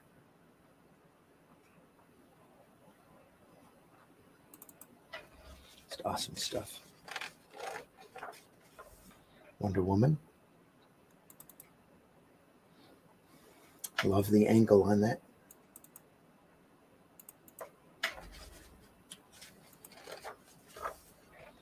And these are for collections, like Golden Age reprint books that they did. Superman, Batman. That's it. It's a nice scarecrow there again. I think that was off of that Yeah. 2-page spread that we saw Very earlier. cool. Yeah, Yeah, this whole thing. Yep. Brilliant.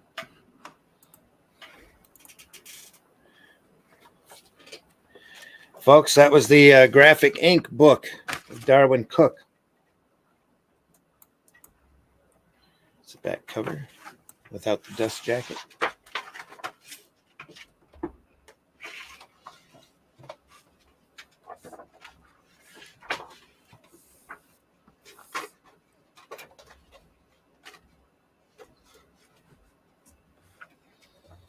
Graphic ink. A look at Darwyn Cooke. Darwyn Cooke's DC Comics art. This might still be available at Amazon, but if you get a chance to pick it up, pick it up. It's $40 retail. At least it was when it was printed here. $39.99. I don't remember what I picked it up for, but I'm sure I got it at Ollie's. Absolutely blinking awesome, mate. Probably $10. Great stuff. I have to see if I can get hold of that. Folks, I want to thank you for watching Comics by Night this episode. Sorry Glenn wasn't here with us. Michael DeFonte says that was great. Thanks, Michael. Russ, tell folks how they can find you. Well, you can find me at russleach.com. There you go. Currently in the pages of Batman for UK and Europe. Also, currently on Doctor Who, doing some bits and pieces for that, and also my own book, Only Death Can Save Us. You can go to Instagram, my Instagram account, and there's a piece of art every day, archived or brand new. And please sign up for my email list as well, which is on my website. You can get all of that stuff, all my social media links over at Russleach. Fantastic. Don't kick the bucket. No, I'm just moving my chair. I'm not kicking a bucket yet. And folks, I've been your host, Randy Zimmerman.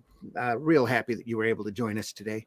You can find my stuff over at aerocomics.store. You can find books such as HeroBot Zero, Calico Shard. Calico Shard with great artwork by Michael C. Lanning. We hope Michael gets better real soon. Yeah, get better soon, mate. Revolt book is over there. And Paragon, it's a superhero book I did with J.R. Harris. Fun stuff. Lots of fun. HeroBot Zero here, 3-foot tall giant robot fighting large monsters, defending his city. So, and all that. There's 2 HeroBot issues there. The second one's got a cover by Mr. Scott Rosema. So we hope he was at Grand Rapids hobbling around. He was doing just fine. So it was all good. Sorry for the harsh lighting, but I've got a lamp right over there. So I'm trying to make that artwork shine. Folks, we want to say thanks. Next week, we'll go over somebody else. I'm thinking Alex Nino, because I have some good examples of his stuff now. I bought a couple of comics while I was at the show of Alex's work that's worth going through. Then after that, starting in May, we're going to be looking at Watchmen. And we'll start at the beginning and we'll go through it panel by panel if we have to, probably will. And really want to turn it into a nice set of shows where we just sit there and dissect everything. And we'll have the annotated Watchmen, got a great black and white version of the books, and a lot of the book on the prep work for the series. And we'll just go through a lot of Watchmen stuff starting in May. So this Sunday Funnies, 9 a.m. We'll be covering something. I've got a couple of topics. I'm not sure which one. Haven't settled on one yet, but I will before Sunday. So pay attention to that. 9 a.m. Eastern time. Hopefully Russ will be there. Hopefully Glenn will be there. We'll see who else we can get to wake up that early on Sunday morning. We are so glad that you were able to join us today and go over this great book by Darwyn Cooke. There's so much other great material out there by him. I'm sure you will see future episodes of Comics by Night featuring him as well as we go along. If there's anybody else that you want us to cover, definitely leave us a comment. Let us know. So we have between Glenn, Russ, and myself, we have a pretty big library or access to stuff that we can all look at from some of the great sequential masters out there. A lot of these guys need to be looked at, need to be studied, especially if you're in the market, in the field. There's so much to learn just by looking. So we wish you the best. Have a great week. Have a good weekend. We will see you Sunday morning at 9 a.m. on Sunday Funnies. Again, everybody take care. Is there anything else that you want to say, Russ? Oh, no, just buy independent comics, especially ours. Yeah. That's for Daphne. Yeah, there you go. And try to leave this industry in better shape than what you found it, folks. Please. Hating ain't creating. Get out there and do some work. Yeah. Be nice to each other. Get on and make something. Yeah. I currently have a campaign running over at fundmycomics.com. Fundmycomics.com. Where we've got a great fun comic by the name of The Fool, and we're going to run a quick spot for that, and then we'll run our closing, and we'll see you soon. So everybody, take care.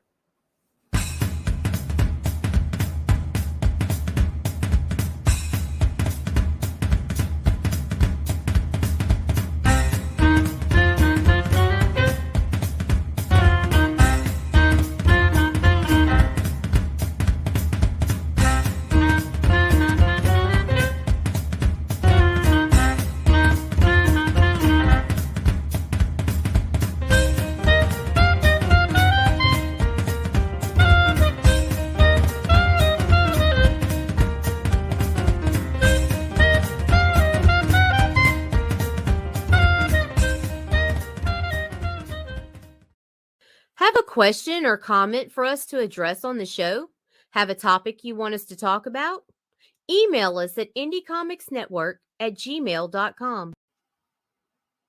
Want your comics to arrive in pristine condition? Head over to GeminiComicSupply.com and save 10% on your next Gemini mailer order or anything in the Gemini Comic Supply store. Use coupon code RAGIN10. That's RAGIN 10. Now on Sunday mornings, longtime independent comics creator Randy Zimmerman brings to you a podcast that talks about the lighter and more whimsical side of comics, the fun side of comics. That's right. Sunday Funnies is back Sunday morning, 9 a.m. on the Indie Comics Network on YouTube. Check it out. Special guests, great comic talk, good times. See you there.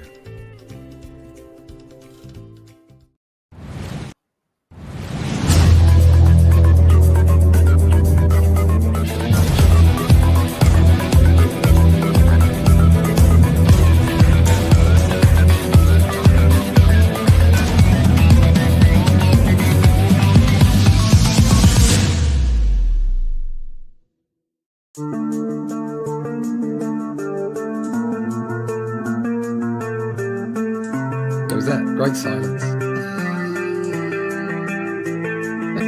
can't hear you, Randy. You're not seeing that? Oh, yeah. I don't know. I did see it. Is there something running right now?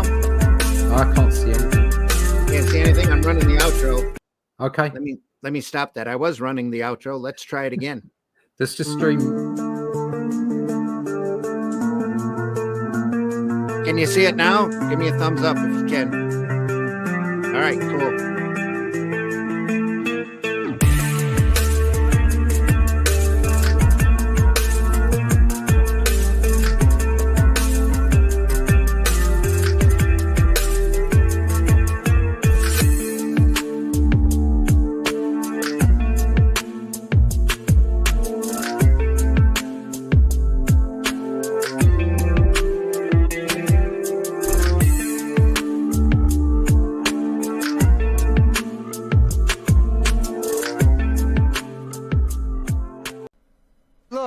everybody's entitled to be an idiot.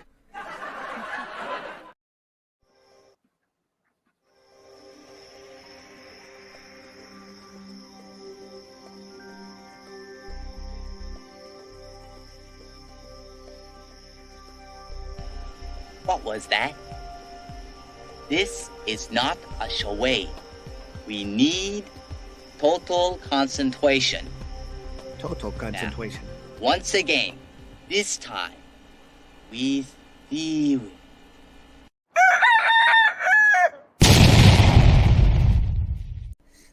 Do you draw the Flintstones naked? There's a market for that.